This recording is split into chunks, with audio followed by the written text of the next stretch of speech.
The little fair-haired girl who was in tattered clothes was called Fiona Green. Despite the fact that she had a difficult childhood, since she was the illegitimate daughter of a count, she was able to master magic, and this ultimately allowed her to become a highly respected sorceress of the entire empire. This was a typical cliché for the main character of any story. However, Fiona was never able to get enough of the main character. She was a completely different girl. She had a rather strict biological father. His name was Graftrin, and he was always unhappy with his daughter. When Fiona thought a little and did not hear what her father asked her about, he immediately shouted at her, asking how she dared not listen to him. The girl was very ashamed because of this, because she understood what consequences this would ultimately have for her. However, she could not do anything about herself. Next to Fiona sat the eldest son of the count. His name was Cain, and he turned to his father with a joyful smile and said that he should not have worried about such a trifle as her. In fact, at that moment, Fiona wanted to hit her brother incredibly badly because he had too cheeky a smile. But such a lowly being as she had to stay in place so that she would not be annoyed because, even though Fiona turned 10, she was just a weak, illegitimate child and a burden to her family. And the girl who once lived her usual life, now she became just that child. She turned into Fiona Green. Despite the fact that she was such a child who was in a difficult situation, in the future she was supposed to become a brilliant sorceress, Fiona. This fact really comforted the girl's soul. However, even despite this, she could not say that Fiona's transformation was a very good event for her. And all because, even considering Fiona's bright future, she was not the main heroine of this story. She was the main villain who only interfered with everything. And the worst thing for her was that she was also the final boss who had to die from the power of the main character's love. Of course, Fiona would very much like to give up all of this. However, what was written with a pen could not be cut down with an axe. Therefore, she had no chance. This story told about the Emperor, who was the main hero, and the Saint, who was the main heroine, and how they fell in love and saved the world. And in this world, there was no mercy for such a villain as Fiona. In the end, she had to transform into something that she remembered as a phoenix and threaten the main characters. The Emperor, of course, uses his sword to cut off the Fiona's head and thus pierces the curly heart that was torn from its owner. After that, Fiona's head was hung on the gate of the castle. Her body was burned to ashes, and Fiona's soul sank into darkness in order to experience eternal suffering for her crime. This is exactly what the future poor girl who reincarnated into Fiona's body looked like, and she was perfectly aware of it. At some point, she even began to think that it would have been much better if she had died earlier and not known all these severe torments. And while Fiona was thinking about all this, she realized that she needed to focus on the dinner she was at, because they could hit her with a cane again if she didn't listen. After a long silence, the father turned to his family and said that she was absolutely sure that everyone present knew that the war was not going very well. He also said that the imperial family ordered Magus to be sent to the northern front line, so someone from our family had to be there. As soon as the children heard this, they were also genuinely surprised. And Fiona knew that she still had to wait 6 years for her star hour. They were still at a point where the Empire was at a disadvantage due to losses in the fight against monsters. And I don't even look at the fact that this was a story in which the male and female main character had to save the world from the evil of dragons and monsters right at that moment when reality hit Fiona. But their father said that one of them should go to the northern front line in order to help them there. The youngest son of the Duke heard about this and was very surprised. He immediately asked what his father meant by participating in the war. After all, they thought that it would bypass them. In fact, the Grin family was one of the Empire's magician families, and therefore the palace asked for their support. But the problem was which of the 4 children had to go to war. As soon as the father heard these discontented voices, he immediately said that he was interested in whether any of his children wanted to take part in such a great feat. At that moment, Cain kicked Fiona off very hard on the road. The girl couldn't help herself. She screamed loudly and asked why he did it. But the guy ignored her questions. He just smiled happily and said that he thought that she should have gone there because she was already trash. In fact, in this estate, everyone except Fiona were children of the Countess, and therefore they want her worthless bastard to go to war. And they were not at all concerned by the fact that she was just a child who had barely turned 13, and she was still very poor at using magic. Cain demonstratively raised her hand up and said that their youngest asked to go there herself, so the father would no longer have to solve this problem. Fiona was very surprised when she heard it. However, the man continued and said that she couldn't say it out loud because the girl was so shy. Then she wanted to say something, but quickly fell silent. She saw her brother's evil look and thought that all her troubles were mainly because of him, so she wanted to take revenge on him one day. But their father was completely oblivious to the fact that all this was arranged. And when he saw that Fiona volunteered herself, he smiled happily and said that he was very glad that she wanted to go there herself. Fiona heard the lies in his voice and immediately assumed that this was all pre-planned, because their words matched each other incredibly well. But Kane at the same time replied that this was a very good proposal that would put the family in a good light. He also told his younger sister that she should be grateful that she, being a low-class person, had received such an amazing opportunity. Then her older sister turned to her and agreed with Kane. She said that he was supposed to be the successor and that she would be getting married very soon. Jane's third brother will also be engaged very soon, so everyone thought that it would be best for Fiona to go there. As soon as the girl heard this, she couldn't believe that they really meant it, because no one even taught her magic since they said that the bastard had no rights. They always took her to the attic and tortured her every day. But despite all this, Fiona certainly knew the basics of magic. However, she did not think that she would be able to cope with this minimal knowledge for the war. But as soon as she turned her head to the side, she saw that all her brothers were asking her with anticipation. Of course, she didn't really have it from the very beginning, and there was no one who would stand by Fiona's side in the estate elections. Only one line was devoted to revealing the past of this character, who was not even the main character. And this line said that being an illegitimate child, she grew up and received only teasing from her own family. Therefore, of course, the girl took a deep breath and told her family that she understood everything and that Saglazna would go there. She thought that even if she destroys her family, she will still end up in prison, and it would be better for her to go out on her own if she really had to do that. The father smiled joyfully and said that she is well done and that she made the right choice. The brothers and sisters also began to talk about the fact that she would be useful somewhere and that they were proud of her.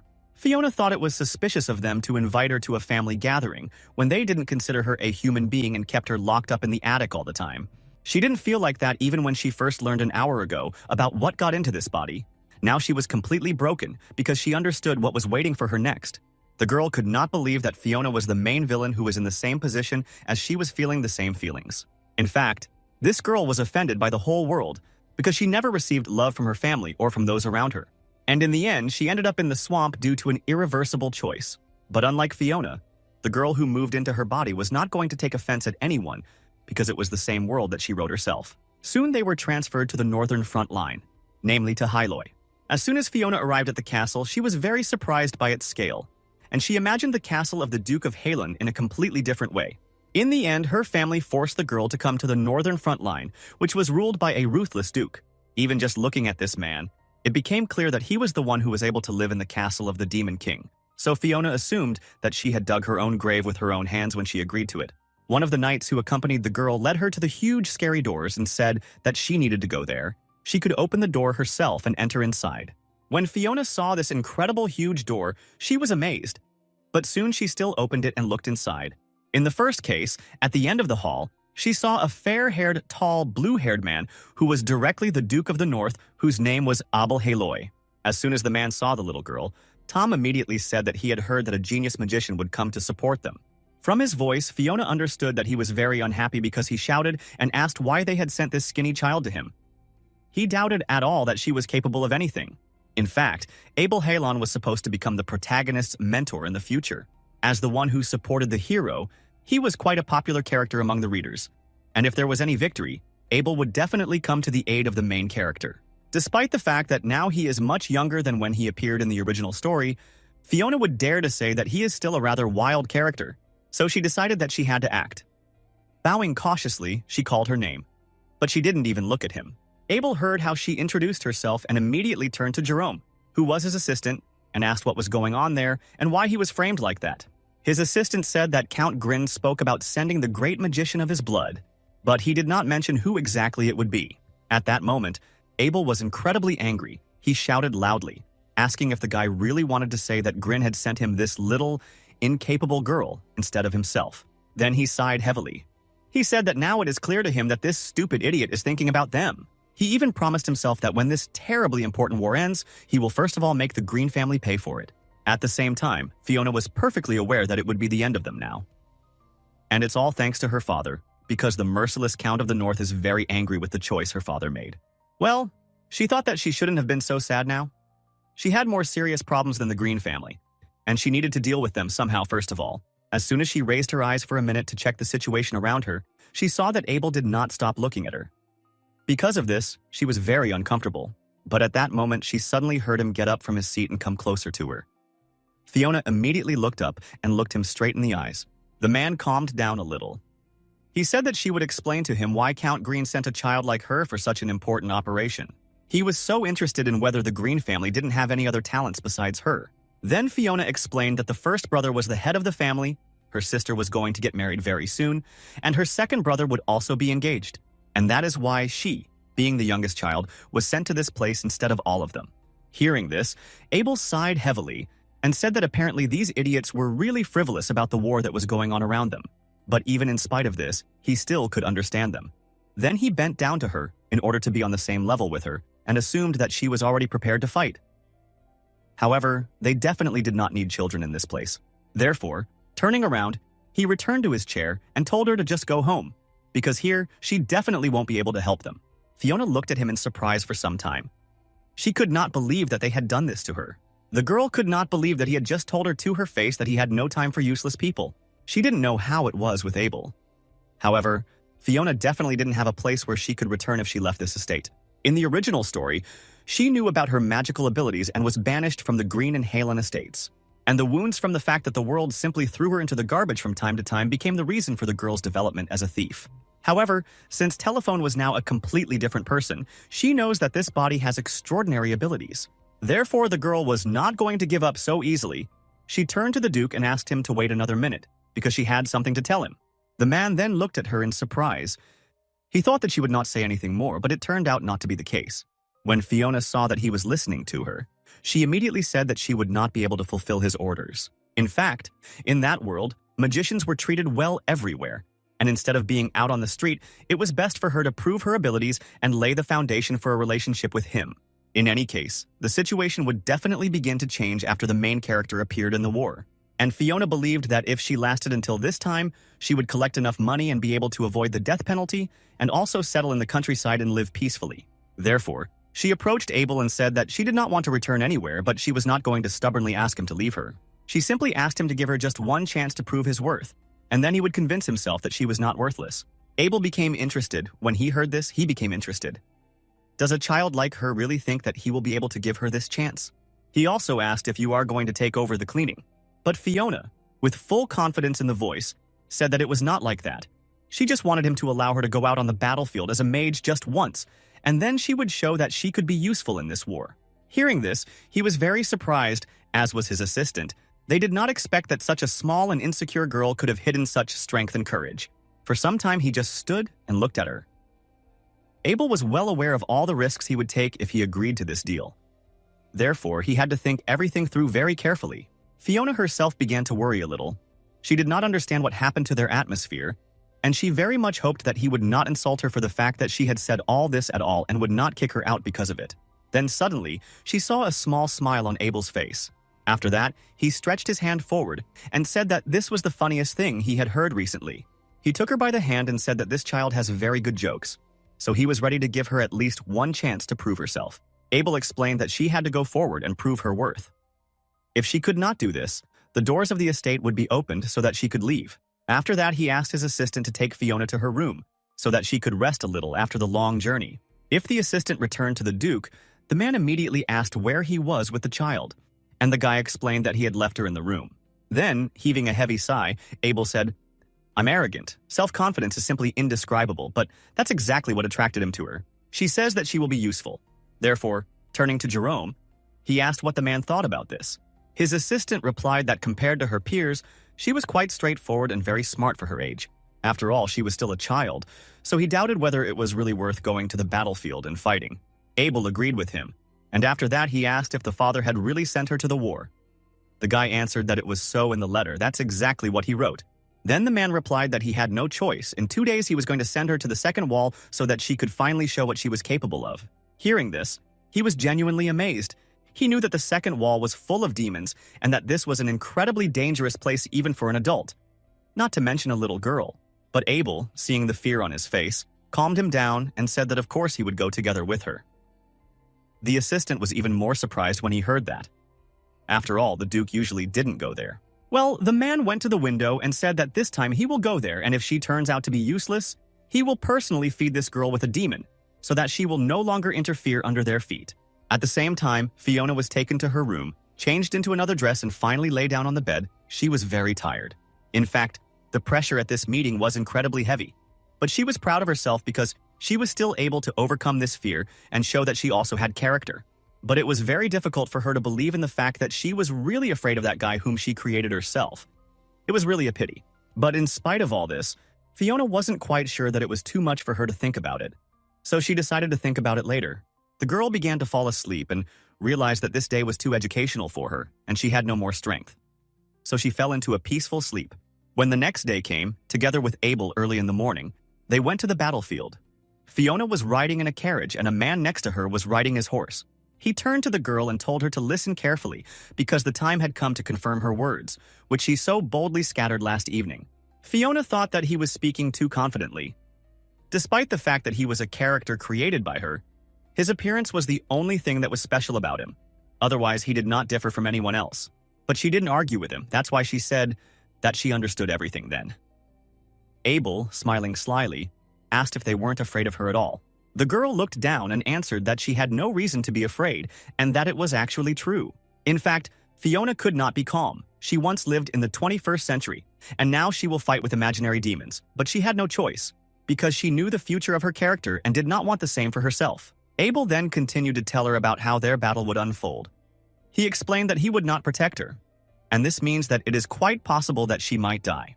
But Fiona replied that this was not a problem for her at all because she was not afraid of death. In fact, the most terrible thing for her was the future. Without hopes and a sword, it does not matter how she will die later. She thought that it would be even better than the suffering that awaited her. Fiona still didn't understand why she had to get into the body of this character. She thought that perhaps the role of a secondary character would be more suitable for her, and she would feel much calmer there. Soon, they finally approached the second wall.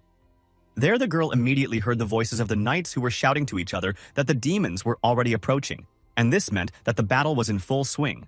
The girl could not believe that Obali had really brought her to this place. Following him, she wondered if it was true that all this was just a joke, and they will now leave for another position. Well, the man replied that by chance they arrived just at the right time. Therefore, he told Fiona to go and prove her worth. The girl was genuinely frightened. She could not believe that in such a situation she had to make an impression and put herself out there. There was a lot of bustle and danger around her. She did not know how she could do it. Then, looking around, she suddenly saw that there was a ladder that led to the very top of the fortress. Fiona assumed that this could even help her. So turning to Abel, she answered that it will rise on the fortress wall. Abel did not give birth to you. He only slowly began to rise after her in order to check what she could do. The girl at the same time was running very fast. Since she was in this place for the first time, she needed to understand how the battlefield looked in general in order to develop a strategy for herself. Despite the fact that she had read about all this in her own novel, seeing the massacre with her own eyes was completely different and more effective. Therefore, soon after climbing to the very top and seeing what was happening below, she was genuinely amazed. Fiona even stood silently for a while and looked at all this with a horrifying look. Abel, who got up after her with a happy smile and asked what her first impression was of the battlefield that was right below her. In fact, it was all just a terrible sight. Many corpses were lying around. Monsters continued to kill people. The entire field was stained with human blood. Fiona could not tear herself away from this look. She could not believe that all this was really happening in reality, and she still had to participate in it in some way. Then she heard the screamers who said that it was necessary to burn the monsters, because in this way, they would not be able to regenerate and attack them again. Others shouted for help. However, it was impossible to do it. After all, the knights were busy so that the monsters did not kill them themselves. For some time, she just looked at all this. At that moment, her hands suddenly began to tremble, and Fiona said that it was all just terrible. And it wasn't about the battlefield at all. She was talking about how terrible it was she herself, because it was she who created this scene of Fiona, and really didn't want it to be like that. However, she didn't even think about how cruel it all was. At the same time, Abel asked if she was so scared that she couldn't even move. He said that if she realized that the arrival was a mistake, then of course she could turn around and leave at any moment. However, Fiona said that she did not agree with this, and at that moment she began to use her weak, not fully developed magic. The girl knew that it was she who created this chaos in her past life, and she had to be responsible for it. So she directed her magic at the monsters below. She said that she was ready to start fighting. The criteria by which the level of the mage was determined were very special. The first criterion was the amount of mana possessed by him, as well as how large-scale a natural phenomenon can create this person and, ultimately, his effectiveness. Fiona felt that a rather weak flow of mana was coming from her. She used such strong magic for the first time in her new body, so she needed some time to get used to it. The only thing she could believe in at that moment was the insane talent and potential of her character. After all, she was the one who made her so strong. At that moment, Abel suddenly raised his head and saw that huge black clouds were approaching the battlefield. He was very surprised that the thunderstorm was about to start. Fiona thought that apparently what she thought about was a little different from what she wanted, but the girl continued to try to do what she needed. At that moment, the battlefield seemed to freeze because the knights and other monsters saw how a huge lightning flashed through the sky straight to the ground. But in fact, Fiona directed this lightning straight at a huge troll who was supposed to attack one of the knights. This phenomenon struck the monster and all his assistants who were around. After some time, this monster simply fell to the ground completely motionless. The knights were struck by this phenomenon. They could not believe that it existed. It was really dead. And Fiona at the same time was really quite herself. She was finally able to show more potential of her magic and showed what she was capable of. Abel saw all this and suddenly smiled joyfully and said that it was amazing. At that moment, he came closer to her and took the girl in his arms. He said that it was like a divine punishment. The man was really amazed. He replied that it was the first time he had seen a magician with 2 skills and wondered if she was really just a child. Fiona was even a little worried. However, she said that, of course she is a child. Abel then began to move away from the edge of the roof on which they were standing and said that he was sure that everything was exactly like that. When the girl looked around, she noticed that everything was very shaky around her, and at some point it even seemed that everything would collapse if he took even one more step. She couldn't believe that Abel was just about to leave her because the abilities she showed weren't enough. After all, they stood on the very edge of the top of this building. But the Duke continued to hold her quite firmly. He told her to look away because the demons began to retreat after her ominous blow. She looked down and was amazed because it was really so many demonic dogs started to run back into the forest. They didn't want to fight anymore because they were afraid that the same thing might happen to them. Fiona was very pleased. She felt as if she had achieved something for the first time since entering this world. And it was very pleasant for her to realize that she was at least a little useful. However, when she looked down, she saw that all the townspeople were looking at her for some reason and couldn't even take their eyes away. Because of this, she was worried. Smiling nervously, she waved at them and thought to herself that it was very awkward for her to do anything when someone held her in her arms. But after a short silence, the girl suddenly heard how everyone around them began to shout loudly with joy. They applauded and welcomed their new magician. They began to thank her for the fact that she saved them and continued to rejoice that now they had a magician. Fiona looked at Abel with a joyful smile and wondered if she was able to cope with what she had promised. The man was silent for some time. After that, he only smiled slightly and finally put her on her feet. Then he patted her on the head and said that he was very glad to welcome her to Helen. Then Fiona realized that Abel recognized her in this way, and this meant that now she had a completely different life. Smiling joyfully, the girl said that it was a great honor for her, and she thought that he had just called her by her name, and it really meant a lot. In fact, he knew her name very well all the time. However, for some reason, he called her a child or even a baby. This put her in a very uncomfortable position, but she thought that she would be able to prove to him more than once that she is not just a little child who needs to be taken care of. And since that moment, a whole month has passed. Fiona has already settled in the Duke's palace. She even had her own servants who were incredibly kind to her. She became known to the servants as the brilliant young lady Poppy, and realized that the episode when she released the lightning in the castle made a deep impression on everyone around. Fiona assumed that maybe it was because there were no more children in this place, but everyone around took such care of her and worried that she was very pleased because she had never experienced anything like this before. Even Abel was completely second. He himself ordered the servants to feed and fatten the girl because she was too young for her age, and this was wrong. This was the main order that he gave, and thanks to this, her pockets were filled with various goodies. So during this month, she grew up quite quickly and now looked like a girl of her age. When Fiona was walking around the yard one fine day, she saw that Jerome came out of the office. He was holding a stack of various papers in his hands. Taking a closer look at him, she noticed that since he looked like a zombie, Abel only beat him quite badly. Therefore, she felt very sorry for this unfortunate helper. Then Fiona came closer to him and gave him a candy and said that she was for him. The man immediately smiled happily and thanked her. Fiona always cheered him up. Then the girl asked where he was going with all these papers. Jerome answered that he was going to the 4th fortress wall. He heard that they were suddenly attacked this morning, so Abel sent him there to investigate the situation. In fact, the demons persistently attacked throughout the day and even at night.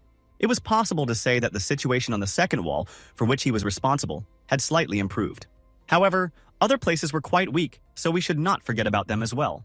When Fiona heard it, she was very surprised. It was hard to imagine that something like this was repeated for 6 long years, until the main plot began and all the main characters appeared. Therefore, smiling, the girl turned to him and said that, since the situation is still uncertain, she would like to go with him. Hearing this, the man was immediately very surprised. He wondered if she really thought she could handle it, but the girl replied that she could definitely handle it, and there were no problems with it. In fact, Jerome was so worried because he still remembered that ridiculous incident when she was very scared when he saw this topic. However, the difference between the view from the fortress wall and the view up close was already too strong, and that is why it was difficult for her to realize this fact. So, after that incident, she always went with Abel. Jerome did not refuse her, and she wondered if he could, in that case, keep this trip of theirs a secret from the Duke. The girl who wanted this hotel herself said that of course it would not be a problem. She also thought that it would be very beneficial for a man not to believe that for some reason he hated when someone in general messed with her in a similar way. And soon after that they got together and still went to the fourth fortress wall. There was the most real massacre. In fact, many knights were already dead. And in order for them not to interfere with fighting off the demons, they were simply led into one big pile and left there next to the corpses of those very enemies. They still could not understand when the reinforcements would finally arrive. After all, they desperately needed it. They told the commander that they did not have enough people, but no one could do anything about it. However, some of the knights began to talk among themselves and spread the rumor that Fiona from the Green family was already on the way. So they had to get help very soon. Indeed, it was like that even before the sun had set. Over the horizon, the girl and Jerome finally arrived at that place. There they were immediately met by the main knight. He began to report to Jerome about the situation around him. After bowing, the man said that they were currently counting the victims of today's attack. Jerome remained standing next to him and immediately asked what the extent of the damage was after these battles. Fiona did not listen to all this. She only approached the edge of the fortress and looked down. The girl knew that sparks were flying in all directions at that time, and she also felt the sharp smell of hot flesh. In fact, it was not the first time she saw something like this, so she gradually began to get used to this terrible picture that appeared in front of her day after day. Jerome then asked if they had any tools that they lacked. The man immediately said that they needed a lot of wagons, firewood, and a few more weapons because otherwise they would not be able to stand for more than an hour. In fact, because of this whole situation, the girl could not simply remain calmly next to Jerome. She believed that she had to help those men who continued to guard the border. When the guys saw that Fiona had come down to them, they immediately rejoiced. They knew her by face and happily smiled and thought that she would help them.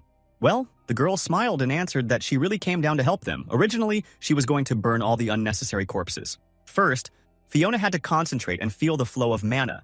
Then, after the corpses, she redirected all this energy directly to one of the monsters that was going to attack them, and he immediately caught fire and soon fell to the ground immobilized. Smiling, she said that she could easily take care of this area, so it was better for us to move to the other side and help all the other knights there. In the end, they burned demons and corpses for a large amount of time.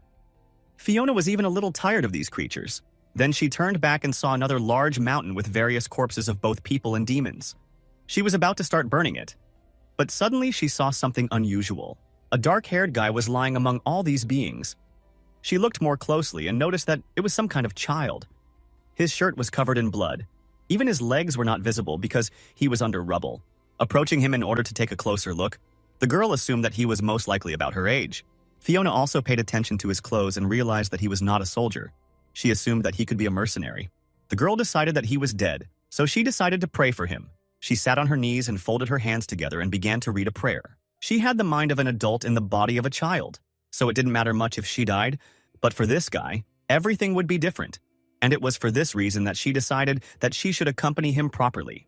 Then Fiona suddenly took a closer look while reading the prayer and saw that his eyes began to move, and he began to make some sounds.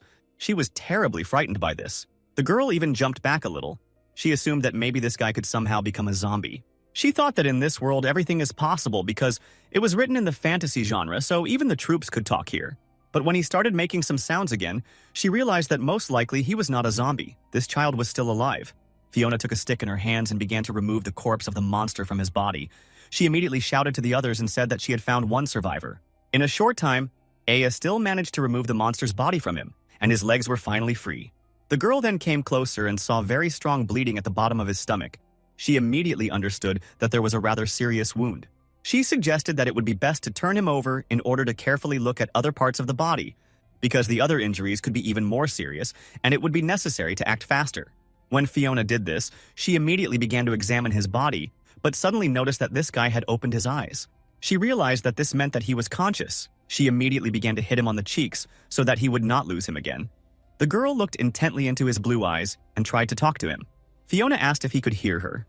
She also tried to tell him that they were safe, because he didn't quite know where he was. She also asked him not to lose consciousness again. Then the girl suddenly heard that he was trying to talk to her. She could even understand some of the words he was saying. Fiona was very happy that he woke up and was conscious, and this meant that he had a chance to survive. If she immediately takes him to the doctor, then maybe everything will not be as bad as she thought. However, when she looked at him more closely, she noticed that he even had a very attractive face. He would have been incredibly handsome. If he had been healthy, he would have bled. However, Fiona still could not understand why such a guy was in this place. Besides, despite the fact that she had never seen her before, he seemed incredibly familiar to her. She couldn't understand why she had such a feeling, but suddenly Fiona, continuing to look at him, didn't even notice that another monster was approaching them. But this unfamiliar guy could see it. He immediately looked back and tried to say that this is all danger, but he barely managed to even keep his balance. Fortunately, at that moment, one of the knights ran up. They surrounded Fiona and told her to run as fast as possible because otherwise she would get hurt. The girl was a little surprised. She immediately looked back in order to understand what had happened. After all, until this moment, everything was perfectly calm. But as soon as she turned around, someone suddenly grabbed her hand. It turned out to be the same guy who was wounded. He put her on the ground and covered her with his body. By that moment, more knights came running to this monster. They tried to warn everyone else so that they were ready for the attack. Also, one of the knights approached Lady Mage and asked if everything was okay with her. At the same time, Fiona was very surprised to look at this guy who was breathing very hard. She noticed that the monster was aiming in her direction, and if he had not pushed them away, she would have died. At first, she thought that he was already dead.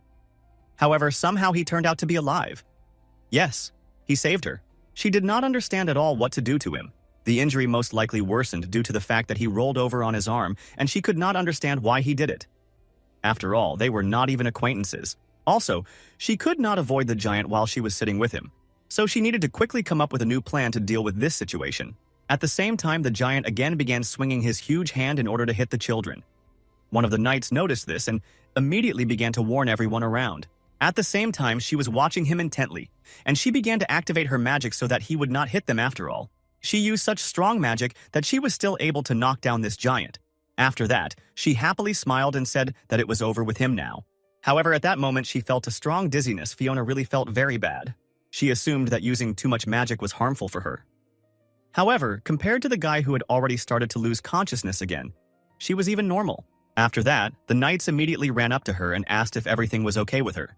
The girl immediately answered that everything was fine with her. Then she looked at the guy and noticed that he still lost consciousness. And at that moment, when she finally found herself very close to him and looked closely at his face, one thought suddenly came to her mind. There was an old outfit that did not imply that he was a mercenary, and he also had hair as dark as the night sky. He also had beautiful turquoise gray eyes, an appearance that stood out even under a layer of mud. She didn't recognize him at first because he was much younger than she imagined. And all because this guy was the main character, Sergei. And as soon as this realization came to Fiona, she was incredibly amazed. However, it was still very many years before the beginning of the original story, so Fiona still could not understand why this man was now lying right in front of her nose. She even thought about the fact that it might be the moment when he was supposed to meet Abel. But then she realized that now was absolutely not the time for her to think about all this. If he is really the same hero who was supposed to save the world, then his death would mean the end of the world. So Fiona had to save him at any cost. The girl shouted loudly to the knights and asked them to call a doctor as soon as possible because he needed an ambulance. And from that moment, a few days passed. Fiona still brought this boy to the estate where she lived and also asked Abel to send a doctor to him. After the next morning examination, the doctor said that despite the fact that it was a very serious injury, fortunately the crisis passed. When Fiona heard it, she was incredibly happy. She couldn't believe that it was really true. After that, the doctor gave her a few more recommendations and said that if she needed anything else, she could of course call him at any time. For her, it was really a huge relief. She sat down on a stool next to the boy and thought that she still managed to prevent the apocalypse that could happen at any moment. However, then she thought about it and realized that she would hardly be praised if he really turned out to be the hero she thought about. Sergei at that moment should have been about 14 years old. Despite the fact that in the original plot he did not have a full backstory, she was still able to think through several basic details in advance. For example, as with most of the main characters, Sergei's birth contained a secret and mystery. He was the prince of the empire in which she was at that time. He was a secret, illegitimate child. If he speaks more accurately, his mother was a commoner, and many people wanted him dead, considering him a stain in their eyes. Since his childhood, he was constantly in danger. So Sergei's mother tried to flee to another country in order to at least protect her son, who had been attacked more than once. In the end, in the forest, when she saw that they were chasing her. Earlier, she put him in the bushes and told him to hide and in no case show himself to anyone. The boy, of course, was at a loss. He did not understand what his mother was saying. But the woman finally hugged him and said that everything would be fine with her and that they would see each other later. She died when she tried to escape. In the end, Sergei found her lifeless body covered in blood. He cried lying next to his mother. He could not believe that he had lost the only thing that was important to him. In this way, Sergei was completely alone at such a young age.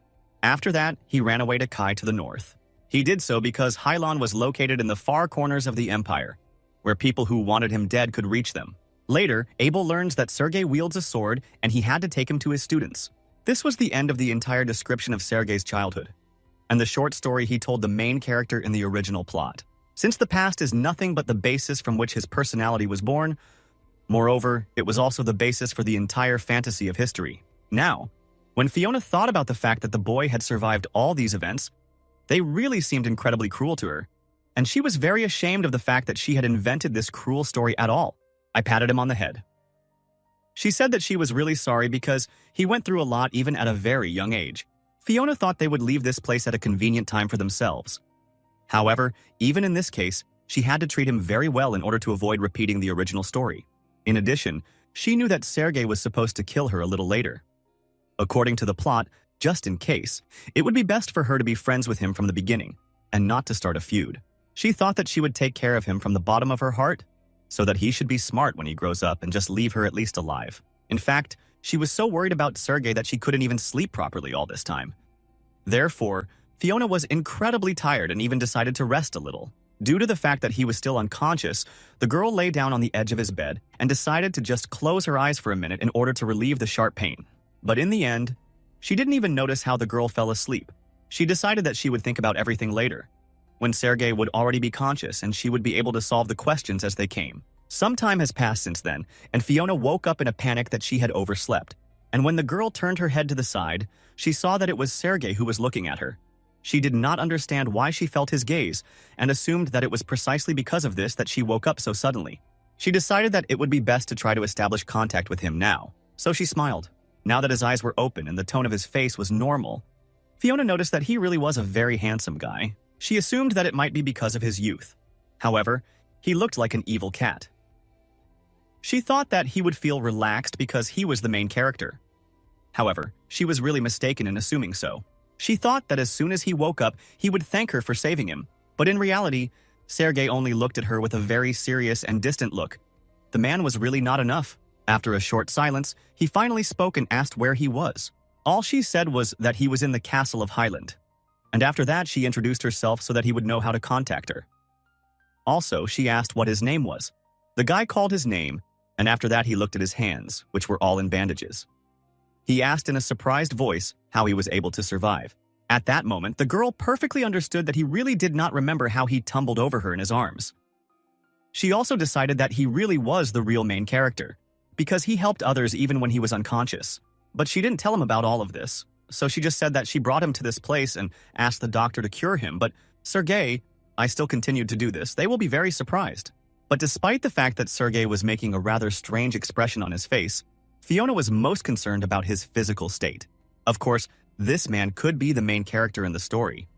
However, he is still a child, and there was a huge difference between her imagination and the reality that she eventually came face to face with. Moreover, Fiona was overwhelmed by the terrible sense of guilt that she felt when she saw Sergei's injuries with her own eyes. It was very serious, and she did not understand why she gave the hero such a difficult past. She reached out to take his hand, but the man quickly pulled her away from him. Fiona at the same time wondered if he had a temperature, because during this time she could rise again, and it would not be very good. But the guy only said that she wouldn't even dare to touch him. Fiona asked in a calm voice that in that case he would tell her if he was in pain. Sergei, for reasons unknown to her, continued to get angry. He shouted loudly and said that he could take care of himself, so he asked her to leave and not to annoy him even more. Fiona touched his ribs and the boy immediately felt an incredibly strong pain. There, he could not even restrain the scream that broke out of his chest. In fact, it does not matter how much a 14-year-old child can pretend, as long as he was always present beyond his capabilities, and he immediately becomes visible. Sergei immediately grabbed the painful spot for which the girl took him and looked at her with a look filled with hatred.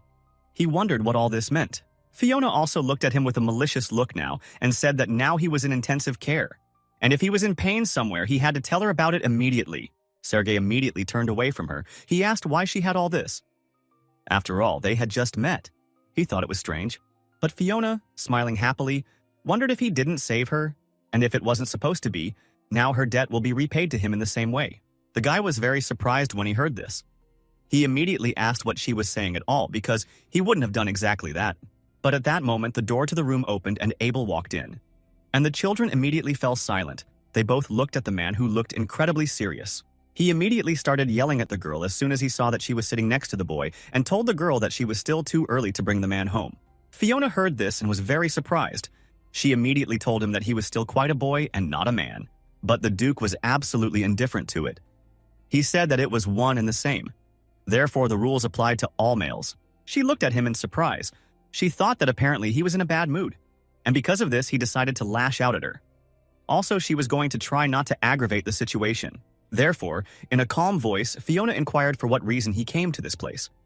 And at the same time, he looked at Sergei and said with a malicious smile that it was all because of him. He went around the bed from the other side and said that apparently, while he was not there, the second ballast had flown to his ship. Fiona heard this and was very surprised. She could not believe that by saying this, he also implies that she was the first burden on his neck. But she didn't pay too much attention to it, so she told the Duke that for some time this guy would be treated in her room, because early on it was really serious and she couldn't just let him go. And Belle then, continuing to look at Sergei, became interested in who this guy worked for, because he was completely unlike a child from their lands. When Fiona heard this, she seriously realized that she had never thought about who Sergei worked for. This information she could not even imagine. But the boy decided to answer this question himself and said that he worked for Carl's mercenary unit. Abel heard this and immediately began to doubt. He wondered if they had really stooped to the set of such young brats as he did. At that moment, Fiona began to worry a little because this was not at all what they could ask about. For some time, the boy looked at the man, and he looked at him. An awkward and very tense pause appeared between them, so Fiona immediately turned to Sergei and told him in his ear that this man was Duke Abel Halen. Sergei heard about this and immediately began to worry, because he assumed that this man might try to kill him. At that moment, Fiona suddenly started touching his forehead with her finger. He didn't like it at all, so he shouted at her. He moved away and asked her to stop. But Fiona replied with a happy smile that she just wanted to show her support and also tell him not to be nervous and not to worry because he was definitely safe here. Sergei didn't like it anyway, so he asked her to stop doing it. Otherwise, he would have to use force. The Duke then took her in his arms and began to lead her away from Sergei. He said that he had talked about the fact that it was still too early for her to do something like that. Therefore, it was best for her to stay away from him. Fiona absolutely did not understand why he was so worried. She said that he was only a child.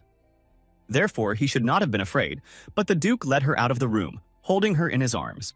In fact, this made her very uncomfortable because recently he often began to wear her in this way, and she always noticed the glances of the maids who were directed at him. The maids talked about how they looked exactly like father and daughter, and the more often the girl heard such words, the more this all began to worry her. However, they both had silver hair, so she could understand why all the servants around could think and count like that. While the Duke continued to carry her away, the girl decided to talk to him. Looking him straight in the eyes, Fiona wondered if this guy could stay in their estate until he recovers and can live normally on his own.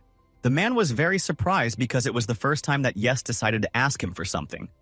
The girl heard this and was even surprised. She didn't know that it was the first time.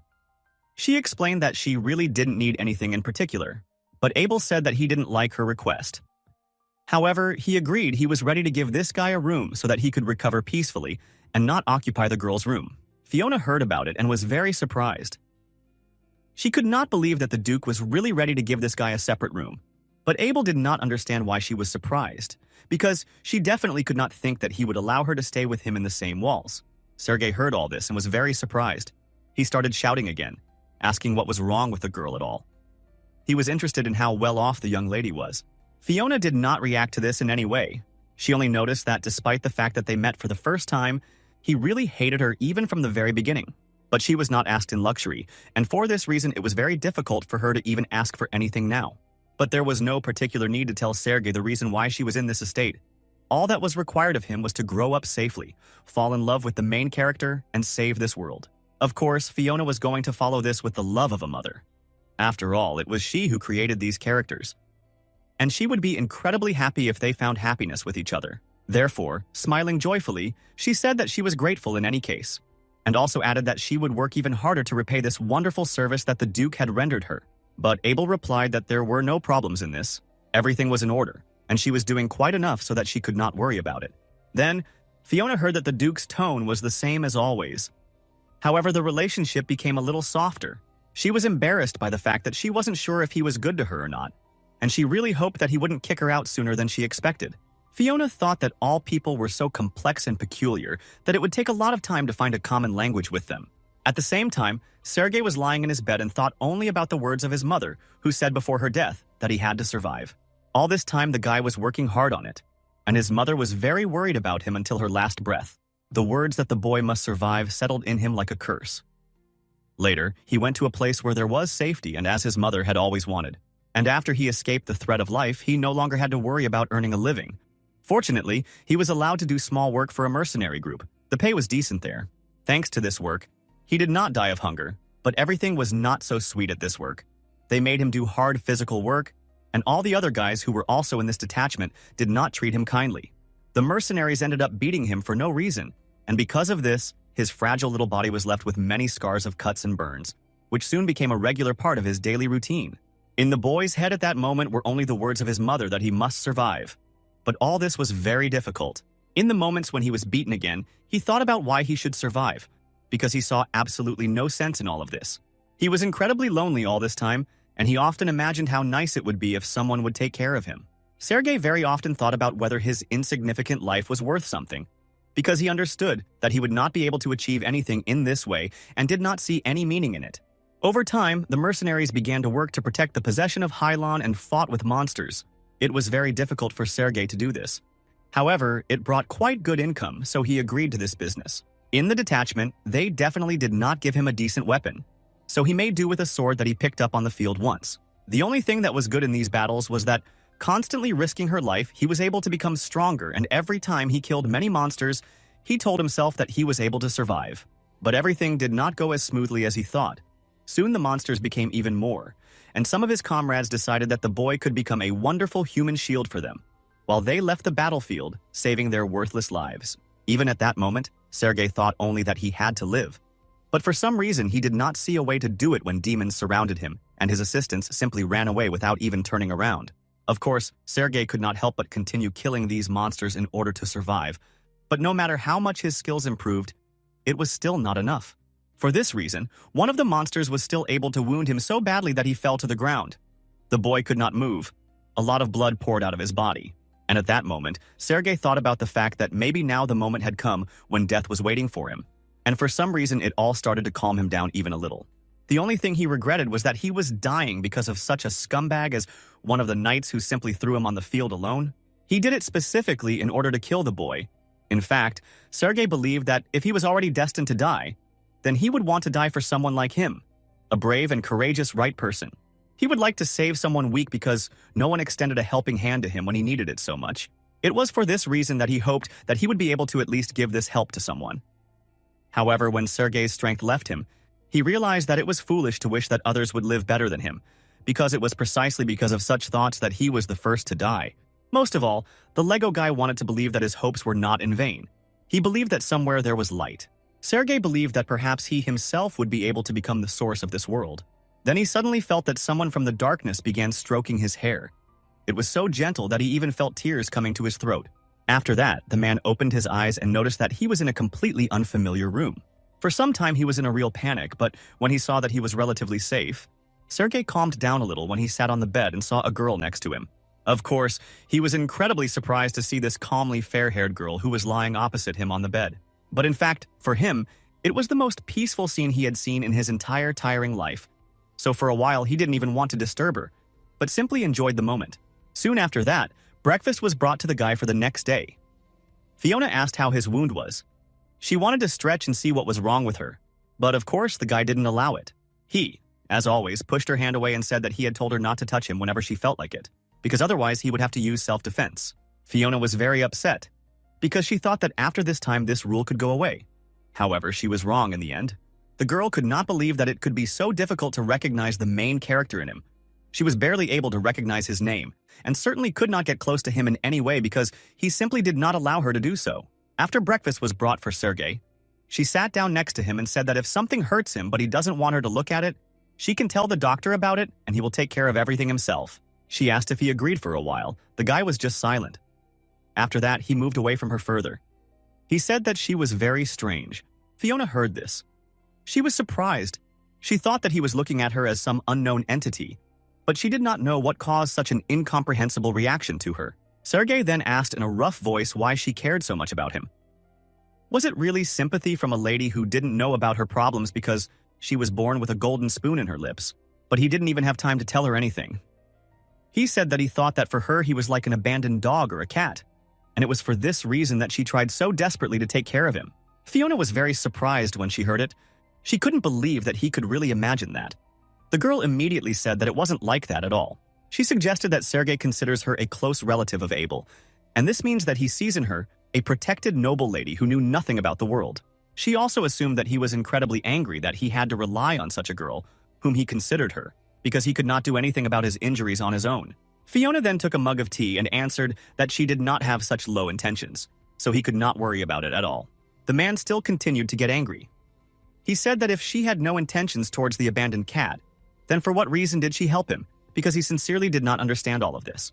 Of course, she believed that getting closer to him could be useful for her in the future. However, her attachment to a man named Sergei was no less important. Therefore, she smiled in a kind voice and asked if the simple desire to help him was not enough, and he did not believe that people really could help just like that. The man said that she definitely would not have saved a person whom she had just met without a reason for her own benefit. So it is natural that he did not believe in it. Fiona said that, by the way, it was all true. Perhaps he also had such thoughts when he saved her, and it was for this reason that she could now take care of him. Sergei heard this and was very surprised. He was silent for a while because he did not understand what she was talking about. But then he said that in fact it was all untrue and she was talking nonsense. So he said that only rich children like her lived with their naive thoughts. So he asked her to keep them to herself because it was unpleasant for him to hear about them. Fiona was now starting to get a little angry. All his statements were very sharp and unpleasant after all. She also helped in the battle, so she did not understand why he was so cruel to her. She had already turned to him and said that she is not just a lady who stays at everything ready, but suddenly her words were interrupted because there was a knock on their room. Fiona allowed to enter, and when she saw that it was a doctor, she greeted him with a joyful smile. When the man saw Lady Fiona, he also greeted her and said that he was surprised that she also decided to attend that day. The doctor also smiled happily and said that this is exactly what he was expecting. The girl did not respond to this because Sergei got up from his seat. He went to his doctor and told Fiona that she could already leave. But she did not do this.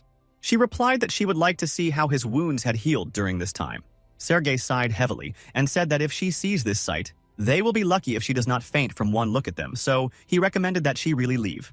But Fiona insisted on her point and said that she would try to control herself, and she herself thought that there were many terrible corpses on the battlefield. Therefore, when she saw the wounds, she would definitely be able to control herself. But Sergei didn't want all of this. He asked her to just leave because he couldn't do the dressing because of her. Because of this, they detained the doctor. Fiona decided not to annoy him even more.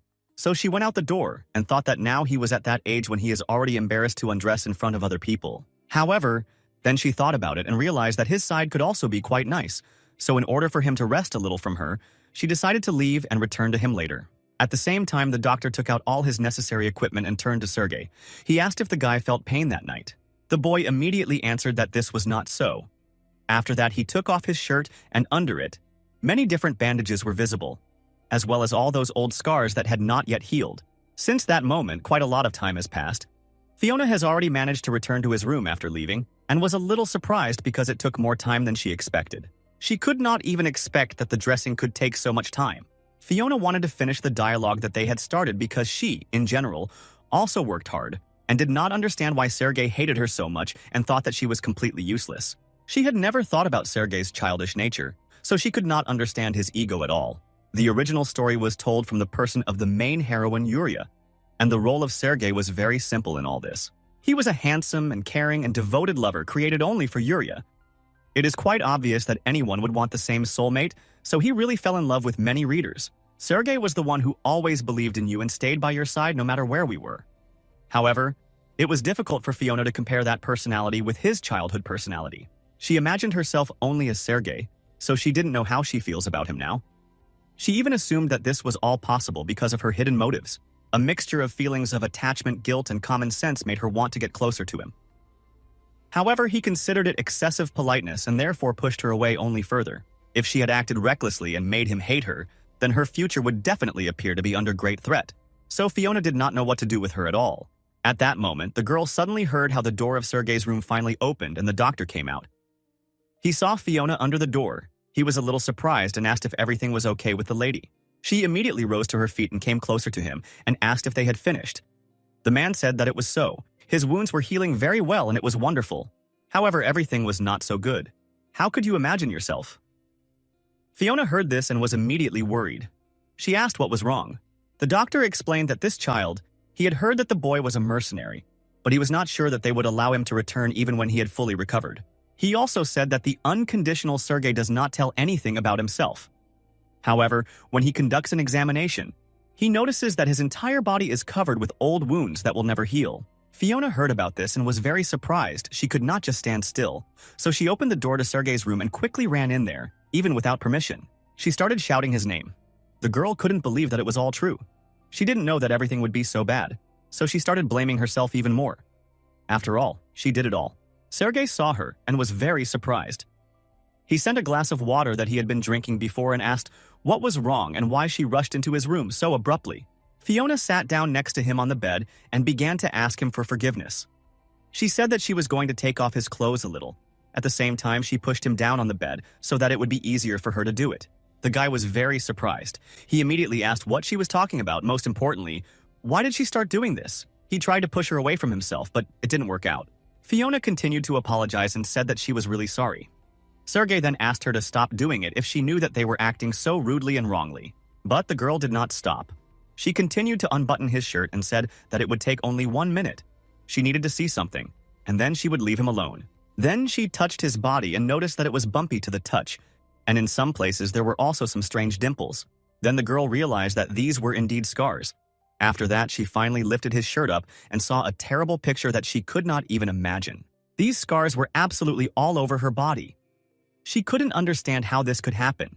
She immediately felt extremely sorry for the guy, but Sergei at that moment was already angry to such an extent that he threw the girl away from him and shouted loudly that it was enough. Fiona was very surprised. She did not expect that he would push her so hard, so she could not stay on her feet and fell from the bed. It was quite a strong blow. The guy saw this and was very shocked and immediately felt guilty because he didn't want to push her so hard. After that, Sergei continued to shout at her and asked if she was made of feathers because he did not think that she would be so light that just by touching her, he would already become so strong. He wondered why it was so easy to push her away. But at that moment, Fiona burst into tears. She looked at him with tearful eyes and did not answer. When the guy saw this, he felt incredible shame. He immediately got off the bed and asked where she had hurt herself because she thought that she was in pain and because of this she was crying. He put his hand on her shoulder and asked her to talk to him and not cry so much. Sergei continued to ask her where it hurt, whether it was her shoulders or her legs. He wanted her to say something. Then he got to his feet and said that they should have called the doctor right now, because it could be something serious. Also, considering the fact that she didn't want to tell him, he was even more worried. But Fiona suddenly grabbed him by the shirt. He immediately wondered what happened this time. He was already afraid of any of her movements. Well, the girl continued to cry and said that she was fine and that it did not hurt at all. In fact, Fiona burst into tears because the scars covered every centimeter of Sergei's chest, arms, and sides. And these bruises were not just wounds, they were special burns. She knew that he had been consciously and regularly subjected to violence by the burning wounds. The wounds could tell about the long periods of cruelty and suffering that he had to go through. Therefore, Fiona looked at him with a very mournful look. She wondered who exactly left all these terrible wounds on his body. Sergei heard this immediately and suddenly became very serious. He realized that she was crying not at all because he pushed her, and because of this he became even more angry. Then he wondered if the doctor had told her about all this, and that is why she asked him to undress. Fiona immediately said that it was true. Then he sat down opposite her and scratched the back of her head and asked if it was because of these scars that tears suddenly appeared in her eyes. The girl didn't answer, but Sergei understood everything. He explained that this was why he told her to wait outside while they changed his bandages, because he knew that this picture would be unpleasant for her. He was surprised that she took it and cried when he saw the wounds that didn't even hurt him. He didn't even have time to negotiate this proposal when Fiona's friend rushed to his neck and started hugging him tightly. Of course, he was extremely surprised by this, but while Fiona was hugging him, she felt a strong smell of Sergei's drugs, and she felt incredibly sorry for this boy because he had to go through so much. And all this happened because of her. He experienced the most real and terrible torture. And all this happened even at an early age when he was still quite a child. Because of one sentence in which she mentioned his unhappy childhood, she now understood how important it was and affected him for the rest of his life. The difference between the text and reality was simply stunning. So Fiona could not hold back her emotions and burst into tears right in front of him. I continue to hug Sergei. She was interested in why everything happened like that, but the boy tried to calm her down and said that there was nothing wrong with it, and she did not need to worry so much. He also said that among the mercenaries there were simply rude people, and they beat him because he was the weakest among them all. This was the most common practice in such places. Then Fiona finally moved away from him and, looking Sergei straight in the eyes, asked him not to treat all of this as an ordinary matter. The guy saw and heard all this and was very surprised. He immediately wondered if she sympathized with him. She didn't answer anything. She just shook her head. In fact, it was more like a guilt before them. In fact, until now, she did not understand the non-existence of Sergei, the unreality of this world. She did not even realize this during the fierce battle in which she participated more than once. It seemed to her that all this was happening in some other distant universe. Or rather, that she simply ignored all this because she thought it would be easier for her. However, now when Fiona saw all these scars in person, she finally realized the truth. It was all her fault. Everything that happened to Sergei in childhood was because of her. She was incredibly ashamed of herself due to the fact that she complained about the difficulties of getting close to him, because she did not even imagine what tortures he had to go through. And even if Sergei from this moment on will continue to hate her, she still wanted to be next to him. She believed that this was the best thing she could do in order to apologize for all these scars that, in fact, she caused him. Taking Sergei by the hand, she looked him in the eyes again and said that she was really sorry that he had to go through something like that. The guy then happily smiled and asked if it was true that she was going to apologize for cutting him off in such an unceremonious way. But Fiona frowned and answered that it was not so. She said that it wasn't about that at all. At that moment, tears continued to flow down her cheeks. She couldn't control everything, so her voice even stuttered. Sergei was very uncomfortable because she was crying. He began to wipe the tears from her face and asked her to calm down already. The guy said that she had nothing to do with it. So there was no point in crying, because there was nothing to change the situation. So he didn't understand why she was so strict with herself. Even when Sergei behaved very rudely, his touch remained tender all the same. Therefore, Fiona still decided to take control of her emotions. She put her hands on his cheeks and told Sergei that this time she wanted him not to hurt her. She thought that it might be able to act like a spell. However, she wasn't sure about it. But still, she just decided to try. Until the main character appeared in this world, the wounds on Sergei's heart would not heal anyway. And even so, Fiona was still going to protect him until then. She very much hoped that this little desire would weaken his wariness towards her. And at that moment, she had already stopped crying. The girl suddenly began to smile. And after that, she laughed it all. Fiona said that she really wanted them to live together for the rest of their lives and stop attacking each other like angry dogs. Sergei looked into her eyes for a while. He didn't understand what was wrong with her, but then he defiantly turned away from her. In a particularly displeased voice, he said that at first she cried for no reason, and then she laughed. And now she was talking all sorts of nonsense, and he really couldn't understand her. In any case, he said that she could do as she wanted. At that moment, his cheeks even reddened a little because he was very embarrassed. Fiona at that moment was very happy. She assumed that most likely he was not against it, so at the moment she was satisfied with it. She thought that she would definitely become a good friend for him, because that's exactly what he deserved. After that, Fiona still managed to get a little closer to Sergei, and their relationship stopped being as strained as it was before. Despite the fact that she was not sure whether it was a misunderstanding on her part, at least Sergei did not push her away and did not tell her not to touch him again. They began to spend more time with each other. And this was indeed a huge achievement for Fiona, considering all the previous unsuccessful attempts. She also believed that if Sergei had been constantly abused before, then it was quite natural that he would be sensitive to physical contact, and it was not at all surprising that he was so strict about her not touching him.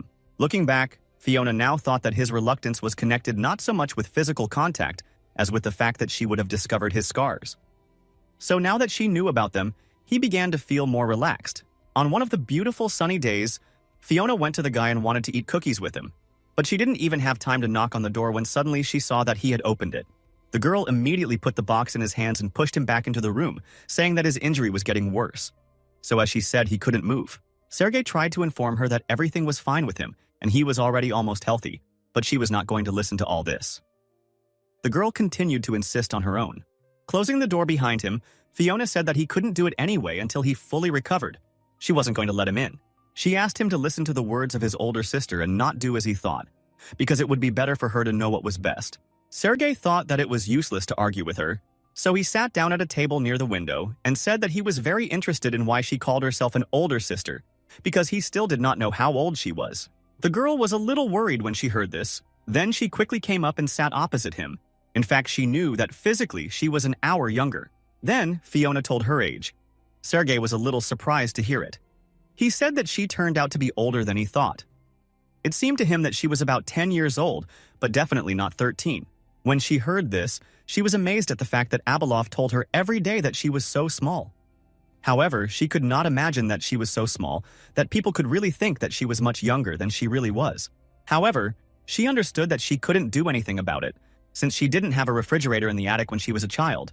And because of this, her body couldn't grow normally like her peers. When Sergei took the cookie, he smiled happily and said that in any case it meant that he was just an hour older than her. But Fiona started to argue and said that in general her psychological age was older than his. But keep smiling, the guy said that it was her personal delusion. He also added that Duke Halen fed her well, and for this reason, he wondered why she hadn't grown at least a little. Sighing heavily, Fiona said that she actually didn't know. The girl had really bad endurance. Therefore, after using magic, she could not use it again for some time. It was more like the ability to run short distances, but not long ones. Fiona looked away and said that from this moment she was going to try hard to grow up so that everything was in order and very soon she would definitely be able to reach the norm. Sergei then even laughed and said that it would really be better for her to make more efforts because otherwise she will only continue to decrease. Now, when the guy's condition really improved and his mental balance stabilized, Fiona began to look as if he was carved from ivory. She was looking forward to the future. Despite the fact that he was her child, she really wanted him to use his dazzling beauty on the main character and conquer her heart. When Fiona stared at him with a fixed gaze, Sergei was very uncomfortable because of this. He even thought at some point that there was something wrong with his face. Well, the girl explained that she looked at him like that because she thought he was handsome and also advised him not to forget his principles when he starts dating girls. And she thought that even if it was him, she wouldn't forgive anyone. Who would make her beautiful heroine cry because that girl was truly amazing and deserved the best? Sergei said that he thinks about it every day. However, sometimes Fiona was really unusual. The girl already wanted to ask what he meant. However, she did not have time. The guy came closer to her and stroked her head and said that he did not know whose psychological age was older, but judging by her actions, she did not know how scary people could be. But Fiona began to get indignant, said that he was definitely wrong. She already wanted to bring him several arguments, but at that moment the door to the room suddenly opened. Jerome ran inside very quickly. He turned to Lady Fiona and said that a huge monster was approaching the second wall. The man replied that apparently the entire military force had to gather. Once they had called her too, Fiona immediately got up from her seat and ran to the exit. She replied that she would go there now. Jerome thanked her for this. They were both about to leave when suddenly Sergei grabbed her hand and pulled her closer to him and asked what she was doing. The girl heard this question. She was surprised. And Sergei continued to ask why she had to go there. After all, he really didn't understand. Then Fiona remembered that she had not yet told Sergei that she was a magician who volunteered to participate in the war. Therefore, she decided that this was the best opportunity to explain everything to him. She explained that she was a mage who fights in this place. Her main job is to protect the second wall. Sergei was very surprised when he only heard this, but Fiona asked him to let her go because she really needed to hurry before everything went down there. The guy continues to squeeze her hand tightly and answered that this is all. It was senseless that he did not understand how she could ask for something like that right now.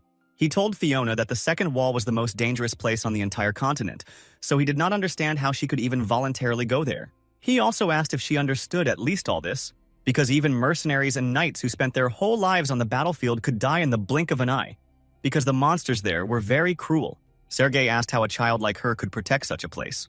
He finally let go of Fiona, and, approaching Jerome, began to shout loudly at him and told him to at least say something reasonable. Was it really that the strongest northern count of Halen Castle was so short of men that they were sending a child to the battlefield? Continuing to shout, he asked if the situation was so bad that no one except a small child could provide them with protection. Jerome was very surprised. He did not expect that the boy would start yelling at him so much. And there was nothing to answer him. He did not understand how he should explain this situation. Then Fiona began to panic very much. Dasha thought that Jerome might expel the guy for such behavior, so she decided to intervene in their dispute. The girl took Sergei by the hand and pulled him away and told him to stop. In fact, she perfectly understood why he was angry. He always had a strong sense of justice. That's how Fiona prescribed this character. So she believed that he didn't like the fact that someone like her was being sent to the battlefield. Sergei immediately asked what she wanted, but Fiona replied that everything was fine. So he didn't have to worry about it. She always had everything under control. As soon as he heard that it was a table even more, he turned to her and asked if she really wants to say that she is not afraid of everything. The girl replied that she actually had nowhere else to go, so she didn't see the point. And they were afraid because it was her job. Sergei heard this and was very surprised. He looked at her, not understanding what exactly she meant when she said these words. In a calm voice, the girl explained that she needed to stay somewhere and the Hale Duchy needed a magician. So she considered it mutually beneficial and did not think that she should be angry because of all this. First of all, staying in this place was exclusively her decision. So she believed that there was no need to condemn or be angry that she was sent to very dangerous places. It was exclusively Fiona's choice from the very beginning. She needed somewhere to live until she reached adulthood. And Halen needed a very strong magician to control the borders. That's the only thing that mattered at that moment. So she certainly wasn't going to complain or seek justice in all of this. Sergei then asked about her family. Did they not worry at all about where exactly they sent her? In a calm voice, she explained that she was an illegitimate child. Her father, brothers and sisters themselves sent her to this place. They really hoped that she would never return to them again, so of course they certainly shouldn't have worried that something might happen to her. They rather hoped that something bad would happen to her. Of course, Fiona knew that Sergei understood her very well because he had gone through something similar. No one has to protect you if you're a bastard, and this person must pay a certain price in order to save his life, so such people always had to pay a cruel price for their childhood. The boy still continued to insist on his ego. His hand weakened a little, and he said in a low voice that she might die there and asked if she was not afraid of this at all. Fiona replied that if she dies, it means that she was not smart enough to live. In any case, she was in this place voluntarily, so he didn't have to worry, because she definitely wasn't against all this, so she didn't need protection. Sergei was still amazed when he heard it. Then Fiona was finally able to free her hand and said that it was really time to go. She also said that he must be careful and once again not to disturb his wound. He also needed to eat well in order to restore his strength. Sergei heard this and was genuinely amazed. He immediately asked why she cared so much about him, and even began to set some limits for him herself, while going into a very dangerous place. The girl replied that she thought it was quite natural to look after those who were injured, so she did not understand his surprise. The boy didn't answer anything else after that. She went out the door, and as soon as they closed, Sergei told her in a low voice to come back as soon as possible. Fiona actually heard him say something but could not understand that at that very moment she saw that Jerome was already standing next to her. Looking at him, she asked him for forgiveness for being late. But as soon as she looked up, she saw that Abel, who was no longer fat, was standing next to her. And at that moment, Fiona realized that he must have heard the whole conversation, and because of this, she became a little worried. When she looked at Abel, she noticed that he had a rather strange expression on his face. She even thought that he was angry for some reason. In fact, Fiona had already spent a lot of time talking to the boy, even though they were in a hurry, so it's quite logical that the man didn't like it at all. For this reason, she directly asked him for forgiveness for being late. The man already wanted to tell her something. However, he decided that he wanted to aggravate the situation. Abel said that this was not at all something that should be discussed in this place, so he took her in his arms and they went to the story they needed. On the way, the man turned to Fiona and said that she should be with him when they arrive on the battlefield. It was very important. The girl was a little surprised. However, she said that she understood everything and would be by her side, but she didn't understand why he told her this at all. It was unusual for her because he was always by her side during the battle, so she didn't understand why it was just a clarification. But they spent the rest of the time in silence. On that day, they could not successfully defend the second fortress wall, and after that, they lived a really ordinary life for a while. Apart from all this, there was also a slight change in her relationship with Sergei. They became now even more friendly to each other. When he found out that she was a magician, he stopped behaving with her as harshly as he had done before. And Fiona really liked it, because before that, his harshness was too great. Well, sometimes they talked, and for some reason Sergei threw a rather confused look at her. Because of this, the girl felt uncomfortable. She did not understand why he was doing that. Fiona probably thought that she was somehow strange to him, but she didn't focus on it, so she just tried to ignore it. In the end, Sergei's wounds finally healed, and they ran out of excuses to keep him in the castle for the rest of his time. However, it seemed very wrong to send him back to the fourth wall. After all, the mercenaries who mocked him were still there. Fiona didn't know what she had to do in this situation, so for the rest of the days she walked and thought about a new plan of action. While she was walking around the estate and thinking about what she should do to Fiona, a maid suddenly approached her and said that the Duke had summoned her to his office. Hearing this, she was a little surprised. However, she went to him. In reality, Abel has always fought alongside her in battle, and the fact that he accompanies her means that he doesn't trust her or her skills, and therefore has to be always there to control everything. When Fiona knocked on the door, she heard the Duke's voice saying that a girl could come in. At the same time, the man was sitting at his desk, and as soon as Fiona approached him and asked why he called her, only then did he tear himself away from his papers. Abel looked at her and said that most likely the conversation will be long, therefore he told her to sit down. His voice sounded very strict and serious, so the girl was really alarmed. And besides, since recently for some reason he began to call her by her name, Abel said that according to the doctor, the boy whom she saved was already completely healthy. Fiona heard this and immediately realized that he probably wanted her to just take him and put him out the door. However, she still hadn't decided what she needed to do with the mercenaries. He reacted a little nervously. She said that in fact he had really recovered. She already wanted to say something else but didn't have time. Sighing heavily, Abel said that she probably already knew that he did not like to bring strangers to the castle. The girl replied that she had actually noticed this peculiarity in him. The girl then noticed that he was quite seriously thinking about something. She did not understand what exactly, and because of this she continued to worry. It was all very strange for her. But Abel said that he had something interesting and wondered if she had let this unfamiliar guy in only because she already knew in advance who he was. As soon as Fiona heard this question, she immediately assumed that for some reason the man himself knew about Sergei's personality in advance, and that is why he began to ask her strange questions. Then he probably already knew that Sergei was also a prince. In such cases, she had only one way out, which she was going to use directly. Smiling innocently, Fiona said that she actually had no idea what he was talking about. She decided to pretend that she didn't really know this person. She believed that it would be quite suspicious if a bastard of a noble family knew the secret of the imperial family. So she believed that it would be safest for her to use exactly such tactics. Fiona explained that she only knew that Sergei was an orphan and he did small jobs for mercenaries. The man heard this and immediately began to look intently at the girl. In fact, at that moment, it seemed to her as if he was looking straight into her soul and thus trying to find out if she was lying to him or not. She herself at that moment was right inside in panic and hysterics. Fiona really hoped that soon he would simply forget about all this and stop looking at her like a criminal. Finally, after a short silence, Abel said that compared to her, there was nothing special about this bastard. He said that he doesn't really know who she really is. Sometimes Fiona looks like an ordinary innocent child of her age, and when he is convinced of this, she is in a second moment more rational and cold-blooded than anyone else, so he himself does not know what he could think about her at all. When Fiona heard this, she was a little surprised. In fact, she did not know that the man had exactly such an opinion about her, so she said that she considered herself quite normal. Well, the man answered that it was only she who thought so. Someone else would definitely consider her a genius. Then, smiling, Abel also said that, in fact, he thought for a long time whether he should be careful around her or whether it would be better to take her in. He was very glad that she was strong and talented. However, her uniqueness could also be a double-edged sword. Hearing all this, Fiona immediately began to suspect bad things, and in an alarmed voice she asked if he was going to kick her out. Abel replied that in fact everything was quite the opposite. He was going to leave her.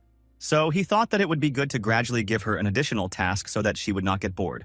As soon as Fiona heard this and saw the papers in his hands, she was incredibly happy. Her eyes lit up with joy and she said that she was ready for this. She really was very happy. After all, this sign of attention meant that she could no longer worry about being kicked out, so she could relax. In fact, Abel was hostile to the imperial family, and when they sent a strange girl as support, he had no choice. Of course, he began to suspect her, and even more so considering the fact that Fiona did not always behave according to her age. He had more and more questions, but she was glad that everything happened like that. Abel replied that recently, there were complaints from the residents of the Fourth Wall. It turns out that the mercenaries behaved aggressively there and molested local girls. In fact, at that moment his voice became very rough and he could not imagine that these scoundrels dared to touch the inhabitants of the land he was defending. Their courage should have been worthy of respect. Fiona was even a little scared when she saw his obsessed look, but at that moment the man handed her the paper and told her to read it carefully. Taking them in her hands, the girl saw that the whole story of this situation was written there, and she noticed a rather familiar name there, and soon realized that this was a group with which Sergei was. Now she finally began to guess why Abel decided to entrust this task to her. She assumed that the guy understood her biggest current problem even without mentioning it, and thus was able to help her solve it. She was very happy. Smiling happily, the man turned to Fiona and said that he was temporarily ready to give her the right to lead the soldiers from the fourth wall. She had to make these arrogant idiots pay for everything they did. He also said that his proud hero would repay tenfold both for mercy and for evil, so everyone had to keep this in mind. As soon as Fiona heard all this, even goosebumps ran through her body. She realized the fact that this place definitely had a special style, and she was not going to violate it. In the end, Abel said that the child she was so worried about, they were going to go to the fourth wall with him anyway. Therefore, he told her to figure it all out while they were there, so she could save time and solve the problem that arose there. Fiona then took with her the wallet that he gave her and said with confidence in the voice that he could definitely rely on her. She would handle all this very well. And when some time had passed since that moment, they finally set off together with Sergei towards the fourth wall due to the fact that it was quite far outside the window of their carriage, and it was even visible how the snow had fallen. When the girl saw him, she was delighted. She immediately noticed that someone from the residence was making a snowman and became interested. Maybe they should have stopped and done it. Sergei heard this and was very dissatisfied. He wondered why they had to stop halfway and sculpt some unnecessary snowman. He clearly did not like this idea. Fiona saw his facial expression right away. She wondered why he was so sullen at all. She asked if he couldn't at least once act like a child and be happy even just by looking at the snow. But the guy turned away from her and answered that it was better to be sullen than to laugh stupidly like her. The girl absolutely did not like the tone with which he spoke to her, and he sighed heavily. She asked if he was still upset that she had not told him in advance about going to the battlefield. As soon as Sergei heard that she thought he was upset, he said that it was all nonsense and asked her not to think too much about herself. Fiona noticed that he looked quite irritable. She didn't understand why it was like that, so she even got a little upset, assuming that it was because of her. And when the guy saw her sad expression on his face, he sighed heavily and said that if she had more time, he would certainly be able to help her with modeling. But first, she had to finish what Duke Fiona had entrusted to her. Hearing this, she immediately shone with happiness. She said that he had promised her, so she would remember it. She also said that after completing the Duke's assignment, she would like them to play together. Sergei didn't answer that. He just thought about it all. The guy didn't understand that there could be so much fun in playing with a bastard like him. He doesn't know what girls of his age like to do. That's why he was a little uncomfortable. He couldn't even think of a single good word to say to Fiona. And besides, he still couldn't believe that this girl could be the most real magician. He suggested that perhaps it was difficult for him to accept this fact due to the fact that he had not seen her in battle. And besides, she looked like a winter fairy from a fairy tale. Sergei noticed that her eyes were red like roses, and her hair was white as if it were snow, not counting the fact that her skin looked even lighter. He considered her simply incredible. She looked like a cute white rabbit that runs and jumps in the snow. But this tiny child eventually turned out to be a mage who defended the most dangerous wall in the entire empire. And that's why everything was so strange to him. She was also very angry with those terrible people who forced such a child to be in an incredibly dangerous situation. And of course, he was angry with this unbearable child for the fact that she simply accepted and put up with this whole situation. The girl did not want to fight and live. She simply accepted everything that turned out to be. Sergei thought that instead of worrying about him, she should have thought about her own safety because in such a dangerous situation, she could lose her life at any moment. Also, he did not understand why such a girl was worried about someone like him at all. He didn't know who the orphan from the group of mercenaries could be worried about and assumed that maybe she knew that he had imperial blood and that's why she treated him that way. He believed that she could do it to kill or even take advantage of him, of course. He would very much like to believe Fiona, but he could not afford it. He would not have been able to survive her betrayal, so it was easiest for Sergei to just continue not to trust her. Then suddenly Fiona noticed that he was seriously thinking. Therefore, having moved closer to him, she called him again, because he did not respond the previous times. When the guy finally heard her, he immediately asked what she wanted. Fiona answered that she would like to know what rules the mercenaries had, whether there was a hierarchy in their lives. Well, the guy answered that, in fact, it was all there, only the strongest survived. These people bowed to the subjects who were stronger and dominated the subjects who were weaker than them. Sergei also said that if she wants to rule the mercenaries to me, she must show that she is a real threat to them so that they start to fear her and obey her accordingly. Hearing this, Fiona immediately replied that everything was clear to her. And she herself thought that this was a typical situation when the strong controlled the weak. It was not a new system for her at all. In fact, she believed from the beginning that she had to punish them severely and only thus confirmed her theory. She believed that in this way they would all understand, no matter how stupid they were, who exactly they should obey, and also that they should not violate the established rules under any circumstances. Smiling, she thanked Sergei and said that this would really help her. The guy didn't respond to that. He didn't understand why she was so polite to him. They drove in silence for a while, and then Sergei couldn't stand it and asked why she had started asking so harshly about how to treat mercenaries. Fiona immediately told him the truth that it was all because of the Duke's orders, and she was interested because she didn't know anything about the mercenaries, so it was considered that it would be nice to know everything in advance. Sergei heard this and was immediately alarmed. He wondered what exactly the Duke had ordered her to do. Fiona was about to say something to him when suddenly the carriage suddenly stopped, and she could barely hold herself in place so as not to fall. Sergei was amazed. He wondered why the carriage could stop so abruptly, because usually they drove smoothly. But the girl then looked out the window and asked him to look there too. After all, they were already on the spot, respectively, and the carriage stopped. They finally arrived at the fourth wall. As soon as Fiona looked out the window, she saw civilians walking calmly along the narrow streets of their city. She suddenly opened the door and, going outside, said that she had to finish Abel's task immediately. Fiona was about to go downstairs when suddenly she felt Sergei's hand on her wrist. She immediately looked at him in surprise and asked why he did it. And the guy who pulled her closer to him said that the carriage is quite high and she will fall if she just starts going out like that. Therefore, he went out first and gave her his hand, told her to take his hand and go down carefully so as not to hurt herself anywhere. Fiona heard all this and was very surprised for a while, and she stood in the passage in amazement looking at the hand extended to him. After this, the girl suddenly laughed loudly. Sergei heard it. He was very surprised by it, even though it hurt him a little. He was interested. For what reason did she suddenly start laughing like that? Well, Fiona asked for forgiveness after all. She put her hand in the ego and began to descend. Sergei considered her a rather strange girl who was cute, even with an unfamiliar guy like him, although he could not trust her care and kindness, but he still remained in debt to her. Therefore, he believed that at least he had to treat the girl politely, because she did not deserve to be treated badly. When Fiona finally went downstairs, she smiled and thanked Sergei for his help. The guy thought that if he did such things, he might someday be able to repay her for saving his life. And then all of a sudden, a thought came into his head that he really wanted to be a little better, because Fiona didn't deserve to be treated badly. After some time, they came to the right building and Fiona handed a special note to the commander. As soon as the man saw it, he was very surprised and asked if it was true. She smiled and replied that of course it was true. It should have had the Duke's seal on it, so it proved the authenticity of the necessary documents.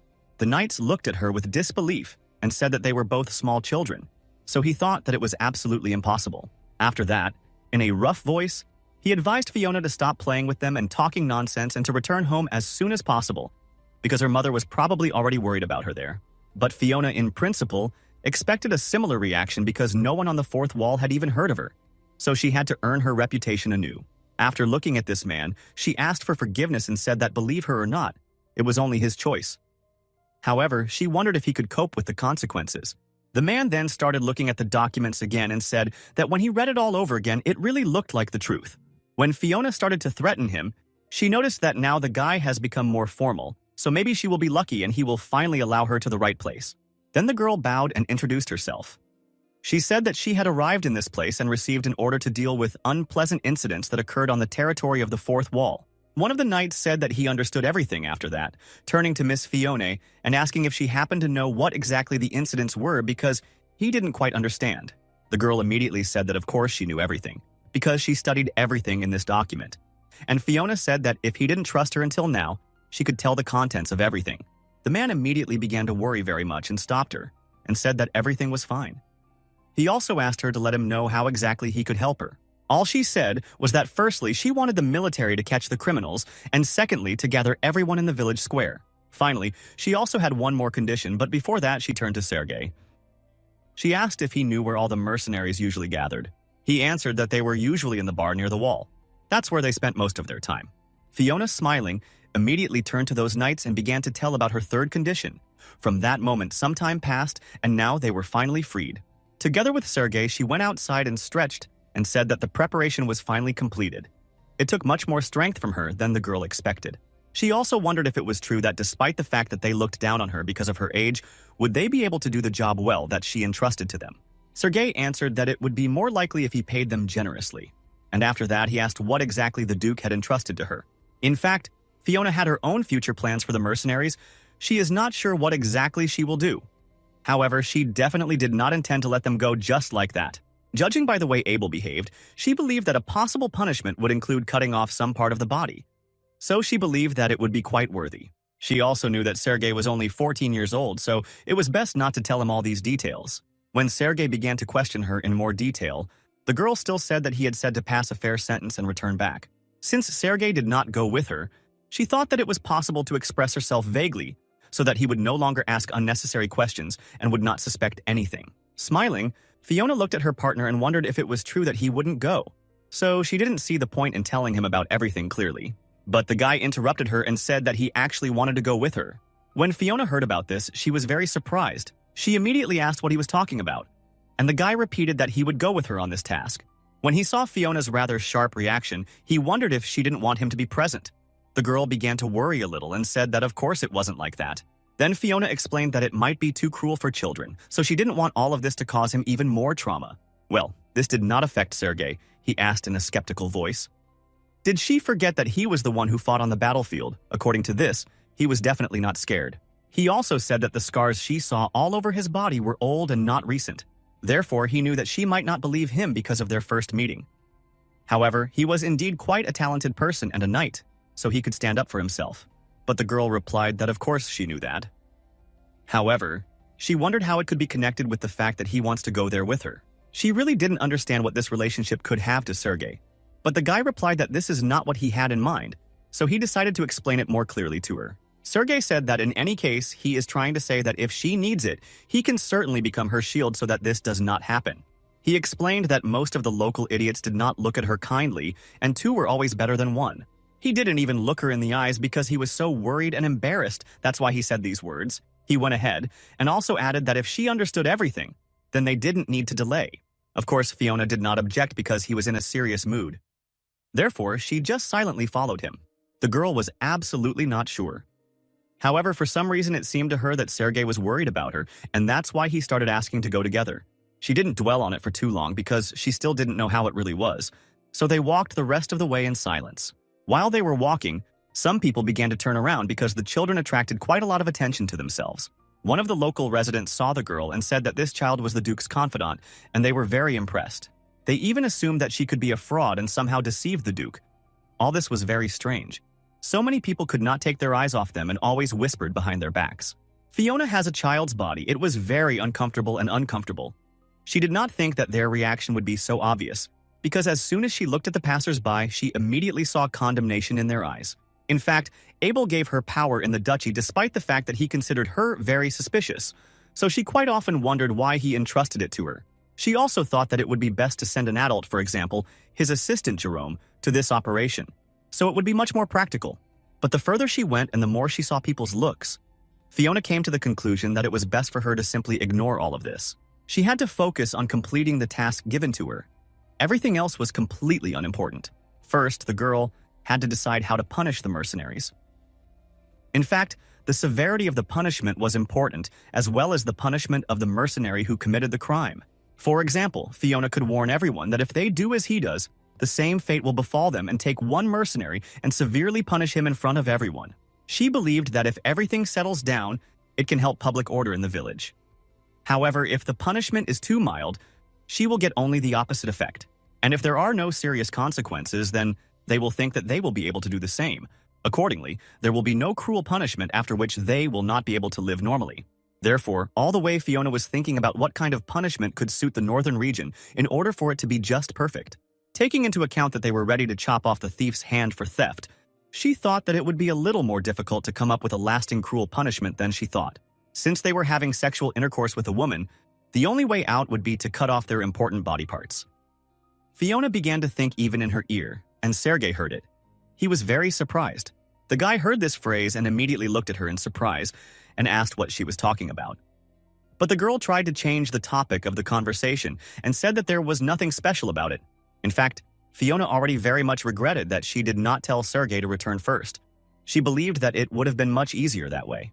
The rest of the time, she continued to think about what she would do with these concubines, and came up with the idea that she could drive them outside the walls of the castle where strong monsters roamed. Then she came to the conclusion that it would be best to give them a choice between these two options. So she would have to do less work. Suddenly, Sergei stopped right in front of her eyes and told Fiona that they were already there.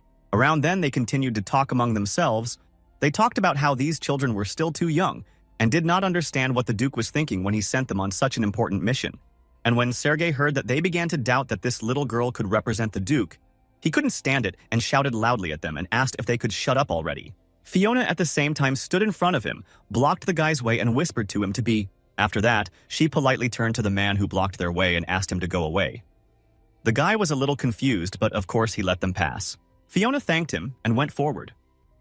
After that, Sergei turned to her and asked if she didn't get angry at all, even in similar situations. But he smiled happily and replied that she saw absolutely no sense in this because anger will definitely not solve anything. Suddenly, some young woman ran up to her. She grabbed Fiona by the shoulders and, looking into her eyes, joyfully shouted that they had finally come. Sergei was immediately alarmed. He began to rudely ask what happened at all and why she approached Fiona so sharply. But the girl told the guy that everything was fine and he could calm down. Then she decided to listen to this stranger because it was obvious that she was very worried.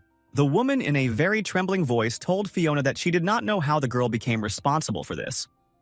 However, mercenaries are not easy to deal with, so she decided to warn her about this in advance.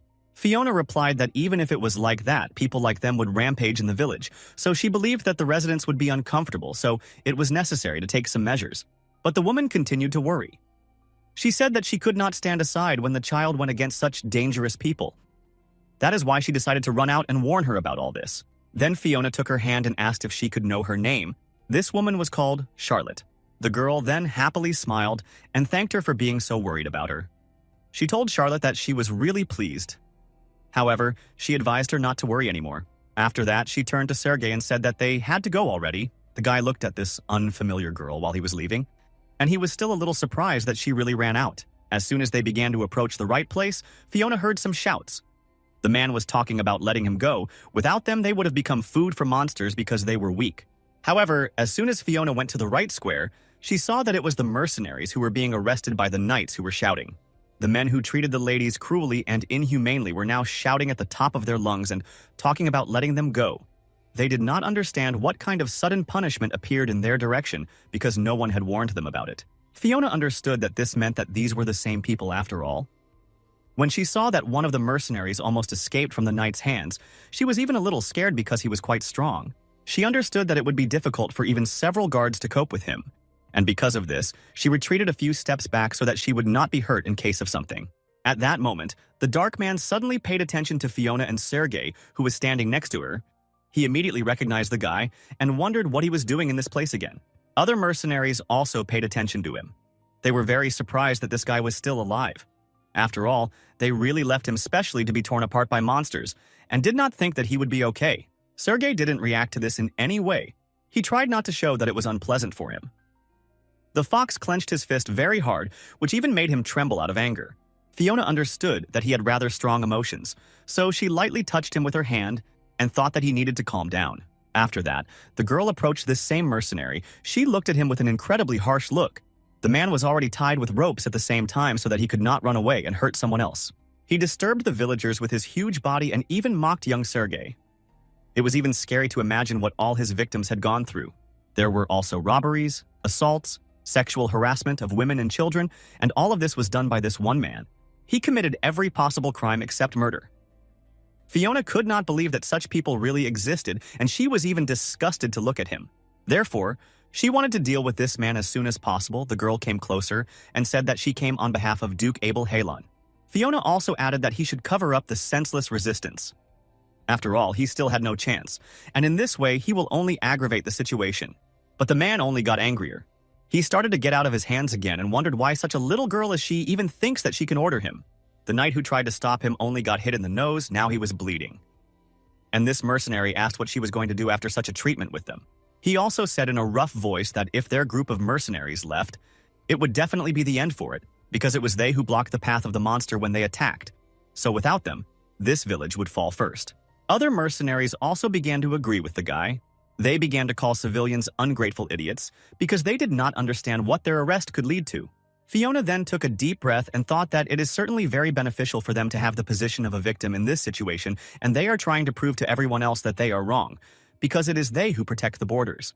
But she was not going to act on their provocations, so she used her magical abilities and struck fire right next to one of the mercenaries who was the most violent. The guy was very scared.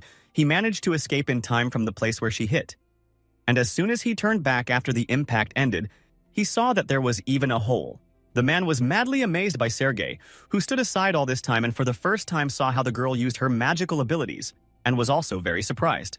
He fell to the ground after this and could not believe that all this really happened after this blow. The guy became less violent. Fiona at the same time came closer to him and smiled, and said that it would be very good if he would just listen to her initially. But she said that he had already made his choice, and now she was glad that even after such harsh methods, everything finally fell into place. But suddenly she looked back and saw two more mercenaries who continued to rage. They tried to help their partner, but they were also tied up. Yes, she still understood that not everything was in its place yet, because these men were very angry, so she used a little more of her magic, and she scared these two, so that they fell to the ground and were no longer going to interfere with her. Smiling, she said that now she would leave everything as it is. They had to continue to stand obediently on their knees in front of her and listen carefully to everything she said. The mercenaries were really incredibly scared. They thought that this little girl turned out to be even worse than Abel, who had come to them before. At that moment, Fiona took out some papers and said that she thought that the court could be considered open. She stood in front of the mercenaries and began to read out their accusations. The girl said it was a violation of the pub's laws. 3 days ago, 5 people were attacked and many valuables were stolen. Sergei tried to listen to her attentively, but he could not because he was very surprised by what exactly Fiona had demonstrated. Until that moment, he doubted that she was really a magician. Now he knew that when she went to the second wall, she was really ready to stand up for herself. Moreover, compared to other magicians, she was on a completely different level. Despite the fact that Sergei had seen those who could create a ball of fire on his palms, it was the first time he had seen such a mage as Fiona, who used paper so effectively. He thinks he understands why the Duke of Hylon kept her around now. He certainly wouldn't want to give up such a wonderful advantage for himself. Also, he knew very well about the purpose of the man. A young, confident girl standing in front of guys who were many times older than her and looked like groups and also wild. To prevent this from happening, Sergei knew that without a doubt, people will remember everything well. So it will also have a positive effect on Abel's reputation. The fact that Fiona is an unusual girl will make a deep impression on all these people, and word about it will spread throughout the land. And not only this attitude towards Sagodin in the Hylon Castle was too good to consider her a simple, valuable soldier. He knew that the Duke was not one of those who do it just like that. So Sergei was very interested in what exactly Duke Abel wanted from Fiona. After all, he definitely had his own benefit from this situation. He did not think that he would ever be able to find out the answer to this question. He was one of the orphan boys in a group of mercenaries, so no one would trust him with such important information. Sergei understood that he could do nothing more for Fiona and her help. And in general, the boy began to doubt whether he would be able to see her after this mission. He told her that it would be best for them to be friends. However, he believed that she would forget about him as soon as they returned to the castle, because the guy really chose the role of an insignificant person.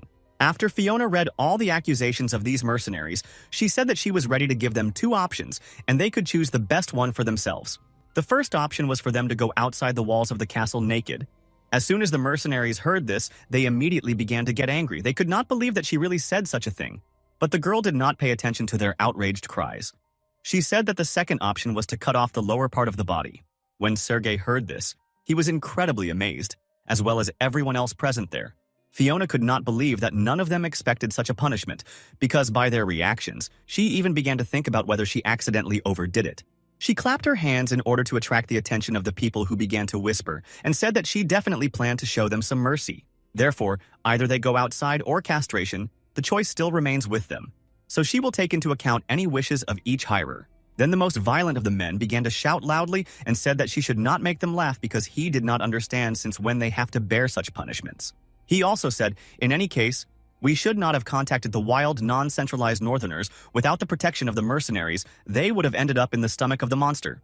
Fiona heard this and was indignant. She immediately said that Heller Sex 2 Hylon was sufficient to compensate the mercenaries for the losses that were associated with the danger. In fact, despite the fact that Abel turned out to be cold, he was still a righteous man who was going to reward them for the danger they were exposed to while fighting off monsters. In addition, there was also a reward that could be obtained from the corpses of monsters, depending on the item. Mercenaries could receive a substantial sum when they sold it. In the end, today I understood that everyone gathered in this place in pursuit of their own profit.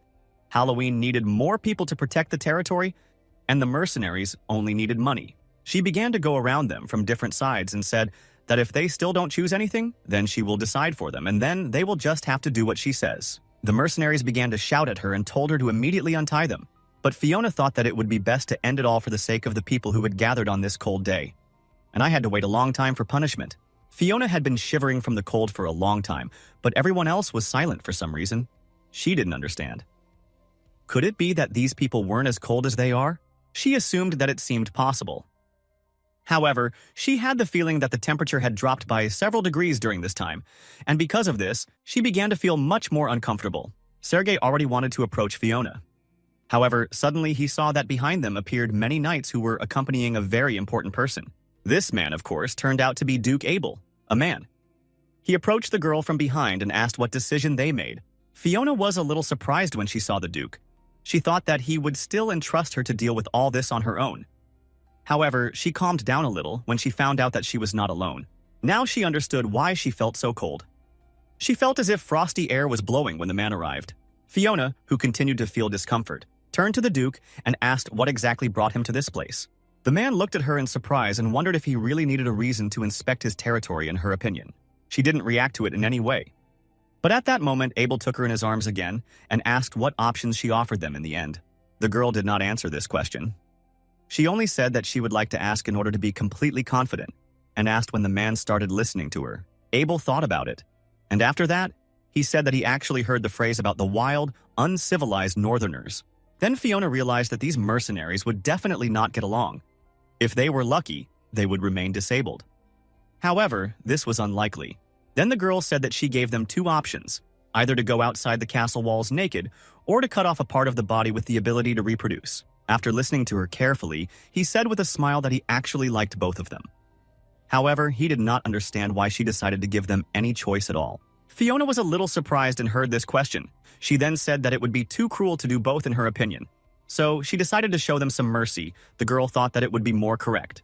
Abel heard this and smiled again.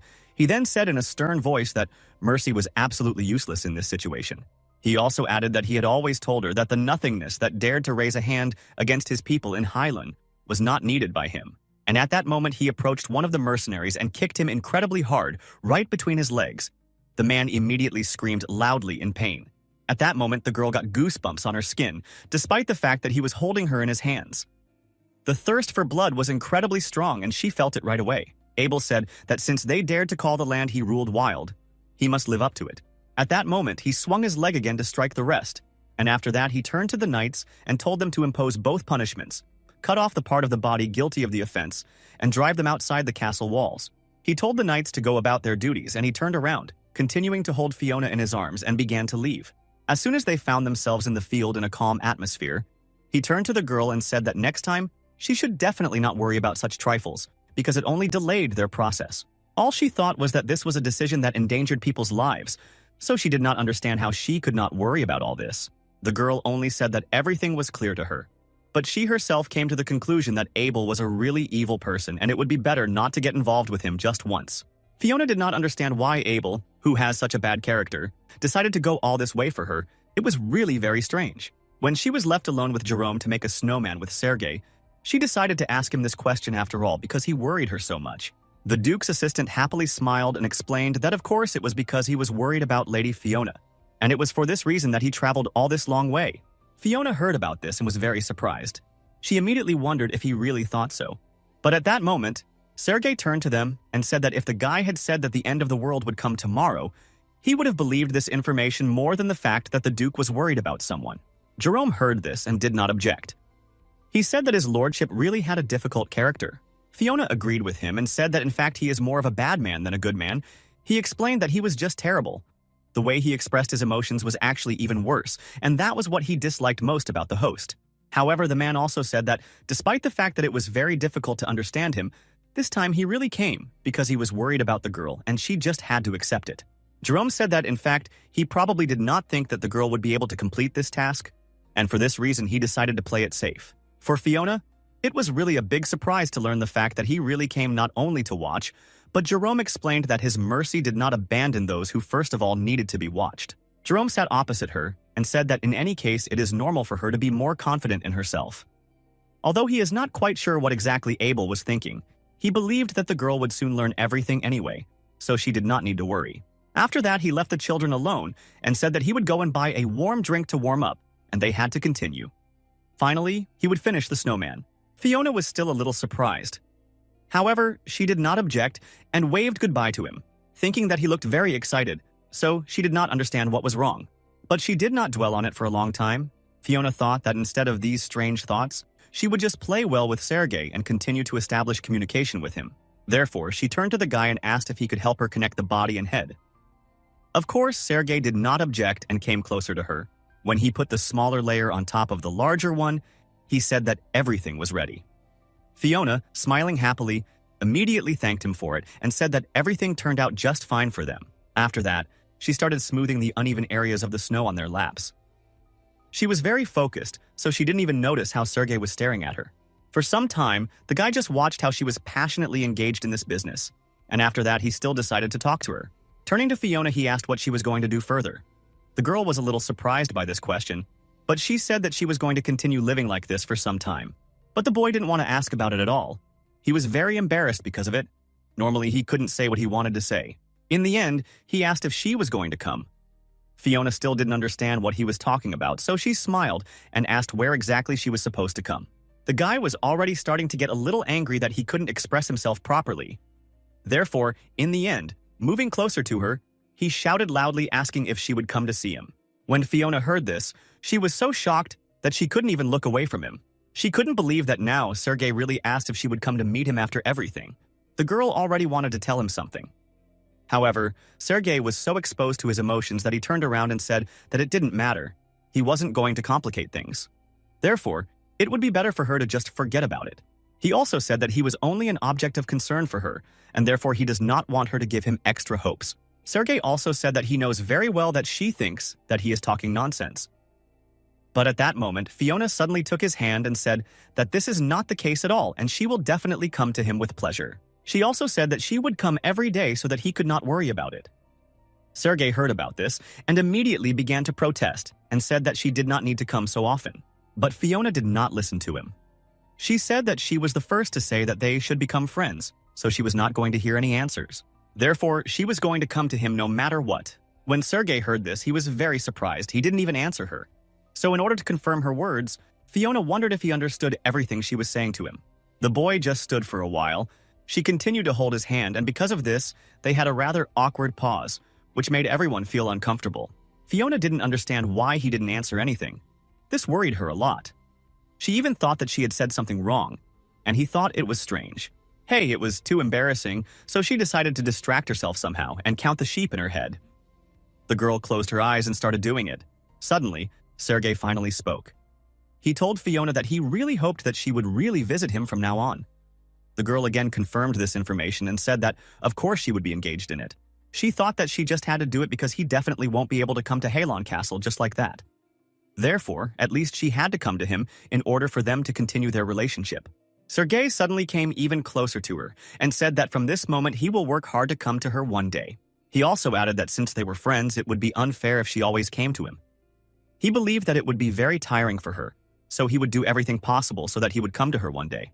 In fact, the castle of Halon in which she lived was not a place where anyone could enter, and when Sergei said that he would come there, he meant that he would occupy a high position on the territory of Halon.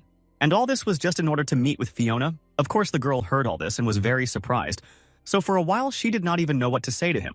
Sergei at the same time began to doubt himself even more. He said that she probably did not believe in all this, since he was only an orphan who really had nothing. But Fiona was not going to listen to all this. She said that of course she believed in him, and Sergei was definitely the kind of person with whom everything would work out. And not only that, in time he would achieve a lot, and she believed in it. In fact, she knew very well that when he grows up, a bright future awaits him. A happy life and plenty of glory, strength, and a loving partner who will heal your wounded heart. She also promised that she would definitely help him achieve all of this, because in fact she felt a strong guilt towards the boy for the fate she had inflicted on him. In fact, She promised to help him in everything. Even when she saw his scars on that winter day, everything changed between them. After some time, Jerome returned to him and brought them hot drinks. And from that moment, Fiona really became Sergei's friend. Many days have passed since that moment, and thus 5 years have passed completely imperceptibly for Fiona. The girl had already grown quite a lot over all these years. She still continued to work near the walls, and while burning the corpses of monsters, she thought that she was really crazy. Fiona didn't understand how she could put Hylon in such a cold place, and didn't know if it made sense for winter to be endless. It was incredibly cold all the time, and even many layers of warm clothes did not save her. Because of this, the girl was very often upset. By that time, she was able to grow tall, she had a beautiful figure and long silver hair. Despite the fact that many years have passed since she settled on that continent, she still continued to be helpless in front of the cold, and this certainly depressed her. Fiona. By that time, she was already an adult, and when she was on one of the missions and burned several corpses, the girl tried to move in order to warm her body a little. This was noticed by one of the knights who was nearby. He immediately told her to keep vigilance because no one knows when the next monster might attack. He also wondered what she would do if suddenly new monsters appeared. Fiona at the same time looked at him in surprise, not understanding why he was saying all this at all. But when I looked at him more closely, I realized that this soldier was on the battlefield for the first time. His name was Alan. That's why he behaved like that. She immediately turned to him and told the boy not to worry because she was quite focused. And at that moment, she directed fire at the monster that was already attacking the knight nearby. As soon as Alan saw it, he was very surprised. Fiona at the same time replied that there would be big problems if she didn't notice him, but he certainly couldn't worry about her. So it was best for him to just carefully look around and notice new targets. She also said that if he was distracted for even 1 second, he would become a monster. He didn't have such strength as her. Therefore, he really needed to be very careful.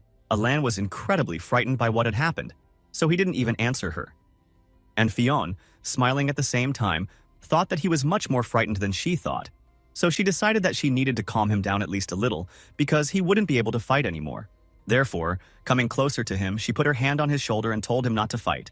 She came to this place with them in order to prevent something from happening to him like the others. Also, smiling, she asked him to cheer up and start his work. As soon as the boy heard all these inspiring words and looked at this beautiful young girl, his heart immediately began to beat faster. He even cried and wanted to get closer to Lady Fiona, but at that moment he suddenly heard a roar behind him and saw that the head of the monster that fell to the ground made these sounds. The knight was incredibly frightened because of this.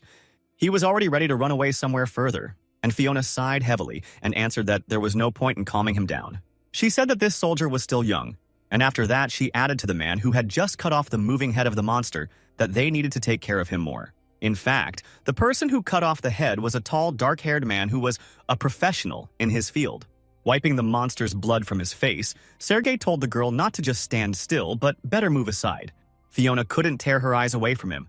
She wanted to say something to him, but she couldn't, because the beautiful feeling that Sergei had evoked before still lived in her. Now, when he was standing against this gloomy landscape, she felt that it was frightening and how well it all came together. However, she could not help but enjoy this beautiful view. When Sergei grew up to be a truly incredibly handsome guy but continued to be just as stubborn, she assumed that perhaps he had a transitional age. However, she believed that at the age of 19 he was already quite an adult young man. She said that Sergei should have apologized for scaring that poor soldier who was on his first mission so much, because at such a pace, everyone will surely run away from them. The guy sighed heavily and said that Abel said that all newbies were trained and that he would have problems if he got scared because of such a trifle. After that, he ran his sword along the ground with an incredibly loud crunch and said that this was only the beginning, and there were still many unpleasant scenes ahead of him. But Fiona stopped him because even some of their old knights were very frightened when they saw this sight and began to look away from him. In fact, the girl knew that Abil said that he had no problems in communicating with other people. However, she did not understand why he behaved in such a way in such a case. For her, it was all very strange. Then she pushed the guy aside and turned to everyone present and in a gentle voice told them not to worry. The knights immediately started looking at her, and Fiona continued to smile and answered that she was actually the same as them, so that they will definitely become much better very soon and they will not need to be afraid. Then one of the newcomers suddenly raised his hand. He was the bravest and said that he had one question. Fiona immediately allowed him to ask it. The guy said, "I heard that one of the soldiers will be chosen to protect Lady Fiona. Even though I'm just a rookie, if I work hard, they'll pick me." When the girl heard it, she beamed with joy. It was an unexpected but very important question. The soldiers with whom she worked were very experienced, so it is not surprising that the newcomers admired it. So, smiling, she said that of course, if they are the best of the best, they will have every chance. Alan was beaming with joy. He really wanted to work with a girl, but suddenly Sergei for some reason started looking at everyone present. Fiona immediately drew attention to this. She didn't understand why he was looking at them like that. She even assumed that the soldiers might get scared again and she would have to calm them all down again. However, in fact, it was worth waiting for each time Sergei became more and more like Abel. Since 5 years had already passed since Fiona arrived in Highland, it meant that the original story would finally begin very soon. In a couple of months, they will be an hour older since Sergei fulfilled the promise he made to her as a child. As the story progresses, he learned fencing from Abel. In addition, he was in a position that he could freely enter and leave Highland now. People around him were not only afraid of Sergei's strength, but no one dared to even look down on him, because he really was a master. She tried her best to achieve her main goal, namely to live a peaceful life. Also, she was able to earn a lot from the sale of monster parts, and therefore she was very happy that her plan worked little by little. In fact, she didn't need to worry about money at all. Now I only had to wait for Sergei to meet Yuri, and make sure that they would go on the happy path of a couple in love. The girl herself will be able to enjoy her quiet single life at the same time. So she was looking forward to this moment with great impatience. While in this whole plan, there was one more person who interfered with its execution, and Abel was just that person. When Fiona returned after her mission, she went straight to him, and the man asked if she had already thought about his proposal. The girl replied that she was in the process of thinking. In fact, this proposal was a serious obstacle to her plan. The man said at the same time that he could not believe that she had forgotten about his request that she call him Papa. The proposal that Abelis made to her quite recently was that she become his adopted daughter. But the girl eventually thought about all this and said that she would not have wanted it very much. The man finally became very sad because of this, and he asked her to at least carefully weigh all the pros and cons of this proposal, and in the end, only then did she give him an answer. Then Fiona explained that ever since she arrived in Halon, she already had an initial plan. She explained to the man that she would wait until Sergei got married and then live his life in a quiet place. As soon as the man heard about this poor boy Sergei, he immediately frowned. The man was surprised and asked if she really didn't care about the title of power and wealth as well as the glory that Hylon had, even if they would eventually become hers after she agreed to his proposal. The girl replied that she really didn't care about it, but Abel continued to persuade her and said that if he became her father, she would have everything she wanted. Laughing nervously, Fiona replied that she felt bad, even from the fact that she simply imagined that he would be her father now, so she definitely did not want to agree to this proposal. The man became angry with her. He began to call her a ruthless little girl, and he was also interested in whether it is because she has already grown up that she wants to get up Ochin Nezavisimi. She didn't answer anything. Then Abel sighed heavily and said that if she didn't like it, he could forget about it. Besides, she's been through a lot in recent years, so he was still personally grateful to her. When Fiona heard about it, she immediately became a little wary. She wondered why he suddenly decided to talk about it. Did he really become terminally ill? But Abel said that he was very embarrassed to talk about it, so he wanted her to just listen to him in silence. The man said, "Since childhood, you have decided to fight monsters. Therefore, I think that the pride of the earth is the only thing that can leave you on this boring job." The situation that was at that time in Hylon was stable. There were fewer monsters, and he had a couple of strong knights like Sergei and other soldiers. So he told Fiona that if she really wanted to leave, he wasn't going to keep her. Seeing her surprised expression on her face, he explained that she was already an adult and could do whatever she wanted. Thanks to her magical skills, she can enjoy a luxurious life even in the capital and not think about any troubles at all. Abel said that if he worried about her because she was a bastard, he was ready to protect her on behalf of Halon, so she wouldn't have to worry about that either. He explained that with the help of this protection, no one in the capital would dare to treat her badly, so she could definitely be safe. It was quite difficult for Fiona to imagine all this. Then she said that it was very kind of him to make her such a favorable offer. The man turned his gaze away from her and said that in fact there was nothing special about it. He was just giving her what she really deserved. This Fiona was a little surprised. She asked in an alarmed voice if he had not already repaid her for this. The man immediately started raising his voice at her and asked who she thought he was. He explained that this was all payment for her work. This is completely different. Fiona actually did not know that such a strict duke could turn out to be an incredibly kind and just person, and she in her heart asked him for forgiveness for considering him an insensitive tyrant. Then Abel put the envelope on the table and asked her to take it. He explained that it was her letter from her home. Fiona heard that it was indeed a letter from her original home. She was very surprised that it was from the family of Count Green. People forcibly sent a child like her to the battlefield. They had not sent her a single letter in the last 5 years, so she was very surprised when she received it now. In her hands is this letter. She said that she had not heard news from them for a long time, so she was interested in Abel's opinion. Why did they decide to send her some kind of letter? Well, put the man in his seat and say that he really doesn't know why they did that. After that, he said that if she suddenly wishes, he can destroy the house that sent her to this place. He even got a little bit of compromising information on this family. She still couldn't believe that Abel really offered her this kind of help. Then she immediately said that she wasn't that vindictive at all, and that she really didn't care about them at all. The man sighed heavily and said that it was really in her style. However, if he had received the power in her place, he would have destroyed all of them without leaving a speck of dust from these terrible people. But be that as it may, Fiona was sure that the original story would begin very soon and the main character should appear soon. If the girl continues to stay on Sergei's side, then she may lose her mind before reading the letter. She turned to Abel and thanked him for such a wonderful proposal. The man then told her to call him father if she wanted to express her gratitude. But the girl opened the front door with a smile and said that she better not do that. Abel. This made him angry. He sighed heavily. He said that she was a cruel girl, but after that she simply left and closed the door behind her. Fiona thought that he was particularly grumpy that day, so she decided not to annoy him anymore. When she returned to her room, she lay down on the bed, and the first thing she did was to read the letter that was handed to her. When she read it, she was a little surprised. But it was a joyful surprise because they asked to confirm her death. In that letter, it was said that her father, Count Grin, was now in critical condition, so they were dealing with an inheritance. In the letter, she was asked to send her a document that would confirm the death of Fiona, a blood relative of the Green family. The girl realized that from the very beginning they didn't expect her to stay alive. She was a hindrance to the family that sent her to die 5 years ago. They forgot about her a long time ago, and now they suddenly remembered only because they had to share the inheritance. Fiona put the letter aside and thought that this family would definitely never change her, and she didn't care about the inheritance of the Green family. She didn't have to meet her father on his deathbed. However, she did not understand why such things happen at the moment when Abel told her to live and do everything she wants. She also understood that her family would definitely be unhappy to hear that she was still alive. While her name was still in the Green family registry, if her death is not confirmed, then of course her brothers and sister will find out that she is still alive. Fiona seriously thought about the fact that she should have signed a document on the refusal of inheritance. Abel said that she could take revenge. However, she considered it really unnecessary measures. She did not want to take out her anger for what happened many years ago. There was no need to kill or pass this aristocrat. If she does not want to end up in prison, then the most peaceful and simple way for her was to sign a waiver of inheritance and become a complete stranger to them. But Fiona was a little alarmed by the fact that she had to return there in order to do it. But then she realized that she was still going to take a little walk around the capital, so she decided that it wouldn't be too much trouble for her.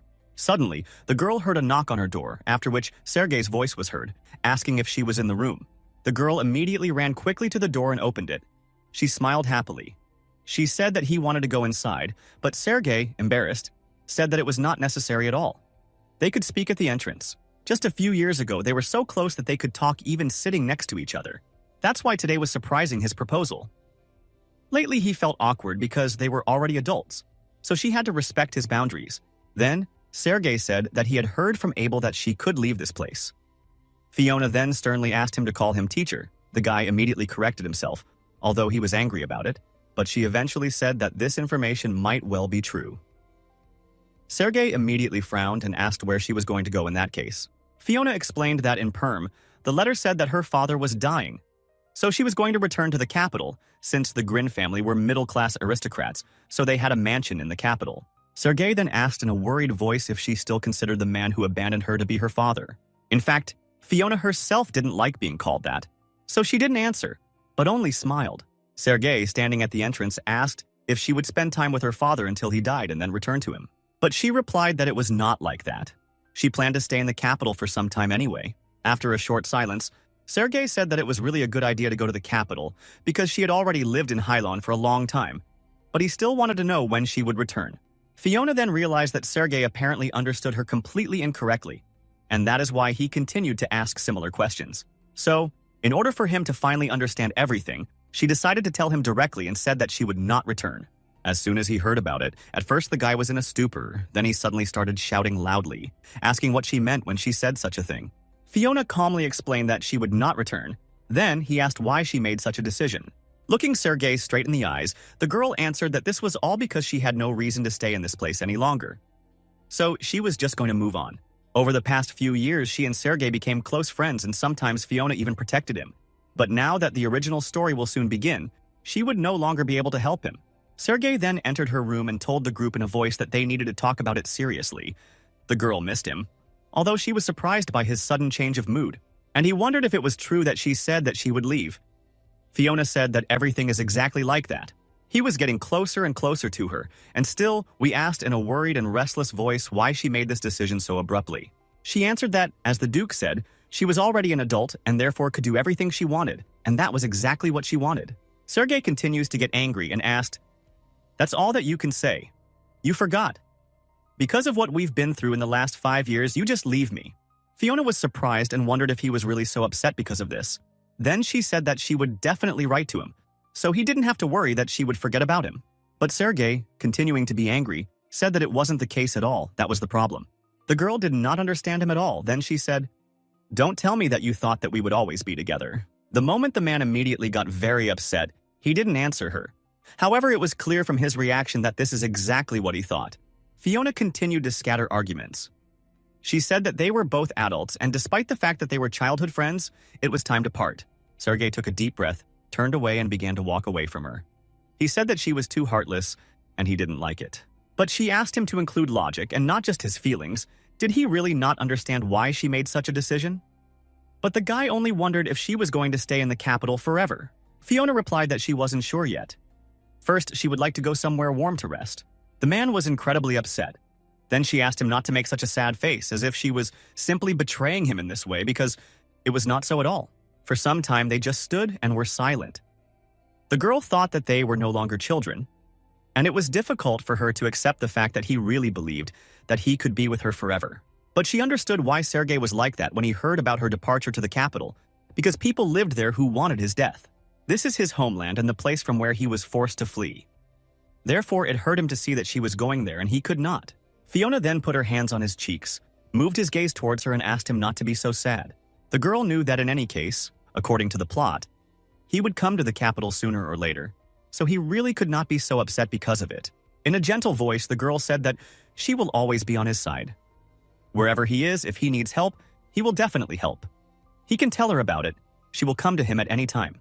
Then, in a very sad and quiet voice, the man asked what would happen if he told her to stay in this place and not leave him. Today, it was incredibly difficult to solve this whole situation. If he continues to cling to Halon, the original story will not be able to continue. Therefore, she had to act radically and cruelly for his own good. Fiona smiled and said that he could ask for anything, but this man then began to move away from her and said that she was so contradictory. Sergei also asked where she wanted to go in general.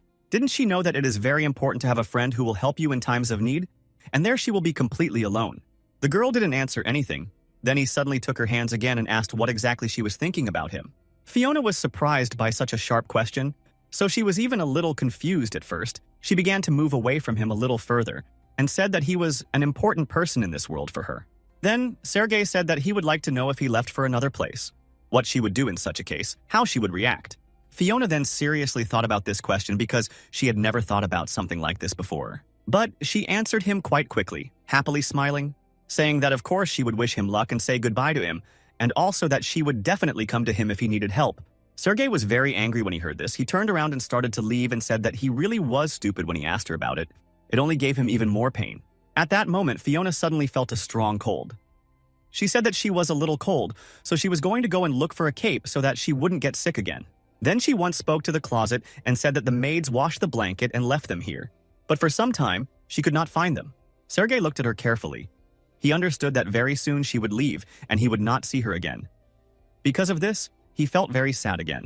Therefore, the guy went around her from the other side and suddenly hugged her from the back. He held her quite tightly. The guy could barely hold back his tears. It was very strange for the girl. Sergei never hugged her from the back.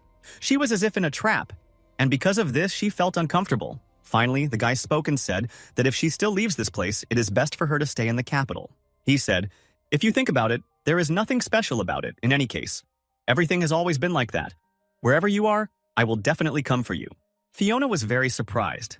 However, she shouldn't have been so surprised because in the end, Sergei was always such a person. He had already promised something similar in his childhood. And in the end, all this time he continued to keep this promise.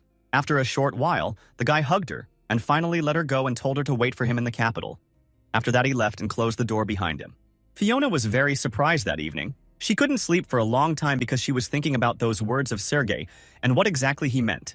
However, 2 months have passed since then, and Fiona has finally packed all her things in order to leave. She didn't have too many bags because Fiona wasn't one of those people who was nervous about things. She only used everything she needed. Abel went out to accompany her, and he noticed that a lot of people had come to say goodbye to Fiona. However, Sergei was not there for some reason. The girl replied that this was most likely due to the fact that he was really upset about her departure, so he could not step over himself and say goodbye in front of everyone. Abel then wondered if he hadn't said anything else after that evening, and she said that he would definitely come for her, so that it didn't mean anything. In fact, she was a little worried about it. After all, if the main character does something that he has never done before, then this is a fatal prediction. Abel smiled as if he were proud of Sergei and said that this was really all about him. After that, he handed a small letter to the girl. He said that it was a letter of recommendation.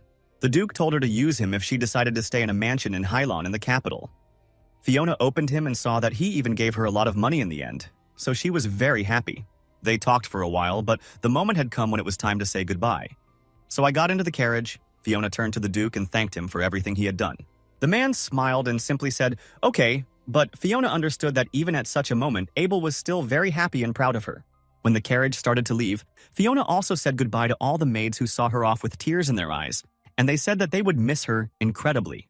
When she left the estate, Fiona decided that she needed to rest a little. Since everything turned out that way, she just had to accept the situation and go with the flow. At this very moment, in the mansion of the Green family, the brothers gathered at the dining table to discuss the situation that was happening to them. Kane turned to Jane and said that, as he already knew, their father was very sick and they were told to be ready at the hospital. Since the chance that their father would come to his senses was incredibly small, however, they also had one problem. And this problem consisted in the fact that this happened before the father wrote his will. Accordingly, he will no longer be able to do this. Therefore, he happily smiled and said that they, as the elder of the Tyres and the heir of the family, will solve the inheritance problem on their own. Jane suddenly smiled and said that his brother was certainly very convincing. However, he wondered where the law existed that only the eldest son inherited the family title. He said that the Green family was a magician family, so it is clear that the strongest of them should have received this title. As soon as his brother heard about this, of course, he immediately began to be indignant. He wondered if Jane really wanted to say that he was better than him in magic. But the brother smiled and said that it was quite obvious, and also asked him to tell what kind of magic he could use, perhaps to conjure up a bonfire unless he could. This made Kane so angry that he was even ready to rush and fight with his brother. He began to shout, asking how he dared to say such a thing to his face. I do not know about his difficulties. After this, he even began to drive his brother out of the house. But Jane wondered why he thought so. Because his brother was the only one who caused damage to the reputation of their family of magicians. So he was the one who had to leave this place. At that moment, Countess Green, who heard their arguments while passing by, could not pass by. So she decided to come in and resolve their differences. He opened the door to the room and she wondered if they had started arguing about the same thing again. Also, the woman said that if rumors spread and people start gossiping, it will be a shame for their whole family, so it would be better for them to watch their language. Kane continued to shout and told his mother that she probably meant the terrible relationship that Jane had with his brother. His brother immediately said that it was better than a useless older son who would destroy the family. Kane already started to say something to him in response, but the Countess shouted loudly and told them to stop already. The woman slammed her hand on the table and said that she would not allow them to argue about such nonsense, even so loudly. Approaching them closer, she smiled and said that she would definitely take care of the inheritance. So it was best for them to stop fighting until it all got out of control. But suddenly, Jane said that despite the fact that she was their mother, she still had no such right. The woman who heard this was amazed. She did not expect such impudence from her own son. The guy explained that everyone in this house knew about her love affairs, so she was definitely not the person who should solve such problems. He also said that they had heard about how she had given this group a lot of money, and he was already afraid that the state of their family would fall into his hands. The woman began to be very indignant. She wondered how he dared to say such things to the mother who raised him. Kane smiled and told her not to be angry with them, no matter who she was having an affair with, so they definitely weren't going to condemn her. His brother agreed and said that if this rumor spread among the nobles, his mother's honor would suffer incredibly, and of course it would affect the whole family very much. The woman already wanted to answer him something, when suddenly the butler knocked on their room. He turned to the ladies and the young owners asking if he could come in. The Countess, who was still incredibly angry, shouted loudly and asked what he wanted, and the butler said that a guest had arrived, so they needed the women's orders. When she heard about the guests, she was immediately very surprised. After all, they weren't waiting for anyone. The woman immediately opened the door and asked the butler who he was. The man lowered his head and said that this was a person who went to Hylon 5 years ago. Her name was Lady Fiona Green. She returned to them. As soon as the Countess and her sons heard this, they were very surprised. Kane slammed his hand on the table and said that it was simply impossible. They all thought that she was dead a long time ago. He wondered how she could still be alive, and Jane assumed that it was most likely some imposter. He said that for a 13-year-old child, it was impossible to squeeze out on the northern battlefield, so probably someone was just trying to trick them. Moreover, he knew that she did not know even the simplest magic, so she would definitely be there. She would not be able to survive in any way. They thought they knew everything about Fiona Green. They knew that the Count brought her into the house. However, she was a useless, illegitimate child who was thrown into the attic. She was a child who was sent to her death by her own family as an attempt to fulfill the king's order. However, no one felt guilty about this. They were only upset when they found out that now it was Fiona who came to them, claiming that she was alive. The Countess immediately told the butler to drive her away because, even without looking at her, she was absolutely sure that this was an imposter. But Fiona, who at that moment appeared behind the butler, said in a low voice that it was a little rude. The man immediately tried to stop her. He said that Leda could not enter without an invitation, but Fiona did not listen to him. She pushed the man aside and finally entered the room. Her whole family now saw the girl, and Fiona said that it was definitely really difficult to finish a long journey and return home. That's it. Only the brothers saw their sister. They were very surprised. Jane immediately said that it was probably a mass hallucination. They definitely could not believe in the fact that she was alive. But Fiona smiled sweetly and said, "I received the death certificate you sent." She assumed that they hated personal meetings with her, preferring to write. However, she liked face-to-face conversation the most, and that's why she came straight to them. The Countess already wanted to ask something, but the girl didn't let her do it. She clapped her hands. She said that it had been a long time since they last saw each other, and I asked if they would greet her with great enthusiasm. She also said that she was really happy that nothing had changed in their family, because she would have started to worry if she had seen the smiles on their faces. Sitting in incredibly high tension, they didn't know what Fiona needed, and that's why they were very worried. That day, they did not solve all the cases because it was already too late. Her family gave her a decent room, so Fiona was even able to get some sleep. The first thing she did when she woke up in the morning was a little scared because it wasn't the walls of Highland but the house of Count Grin. Therefore, it took her some time to remember where she was and why. Fiona believed that if they had sent her to the attic as before, she would definitely have made a fuss, but she would have gotten the right room for herself. Also, it was very pleasant for her to remember the whole evening their surprised expressions on their faces. They made her very happy, so Fiona already knew that this trip was not in vain. These people were arguing about the inheritance as soon as she entered.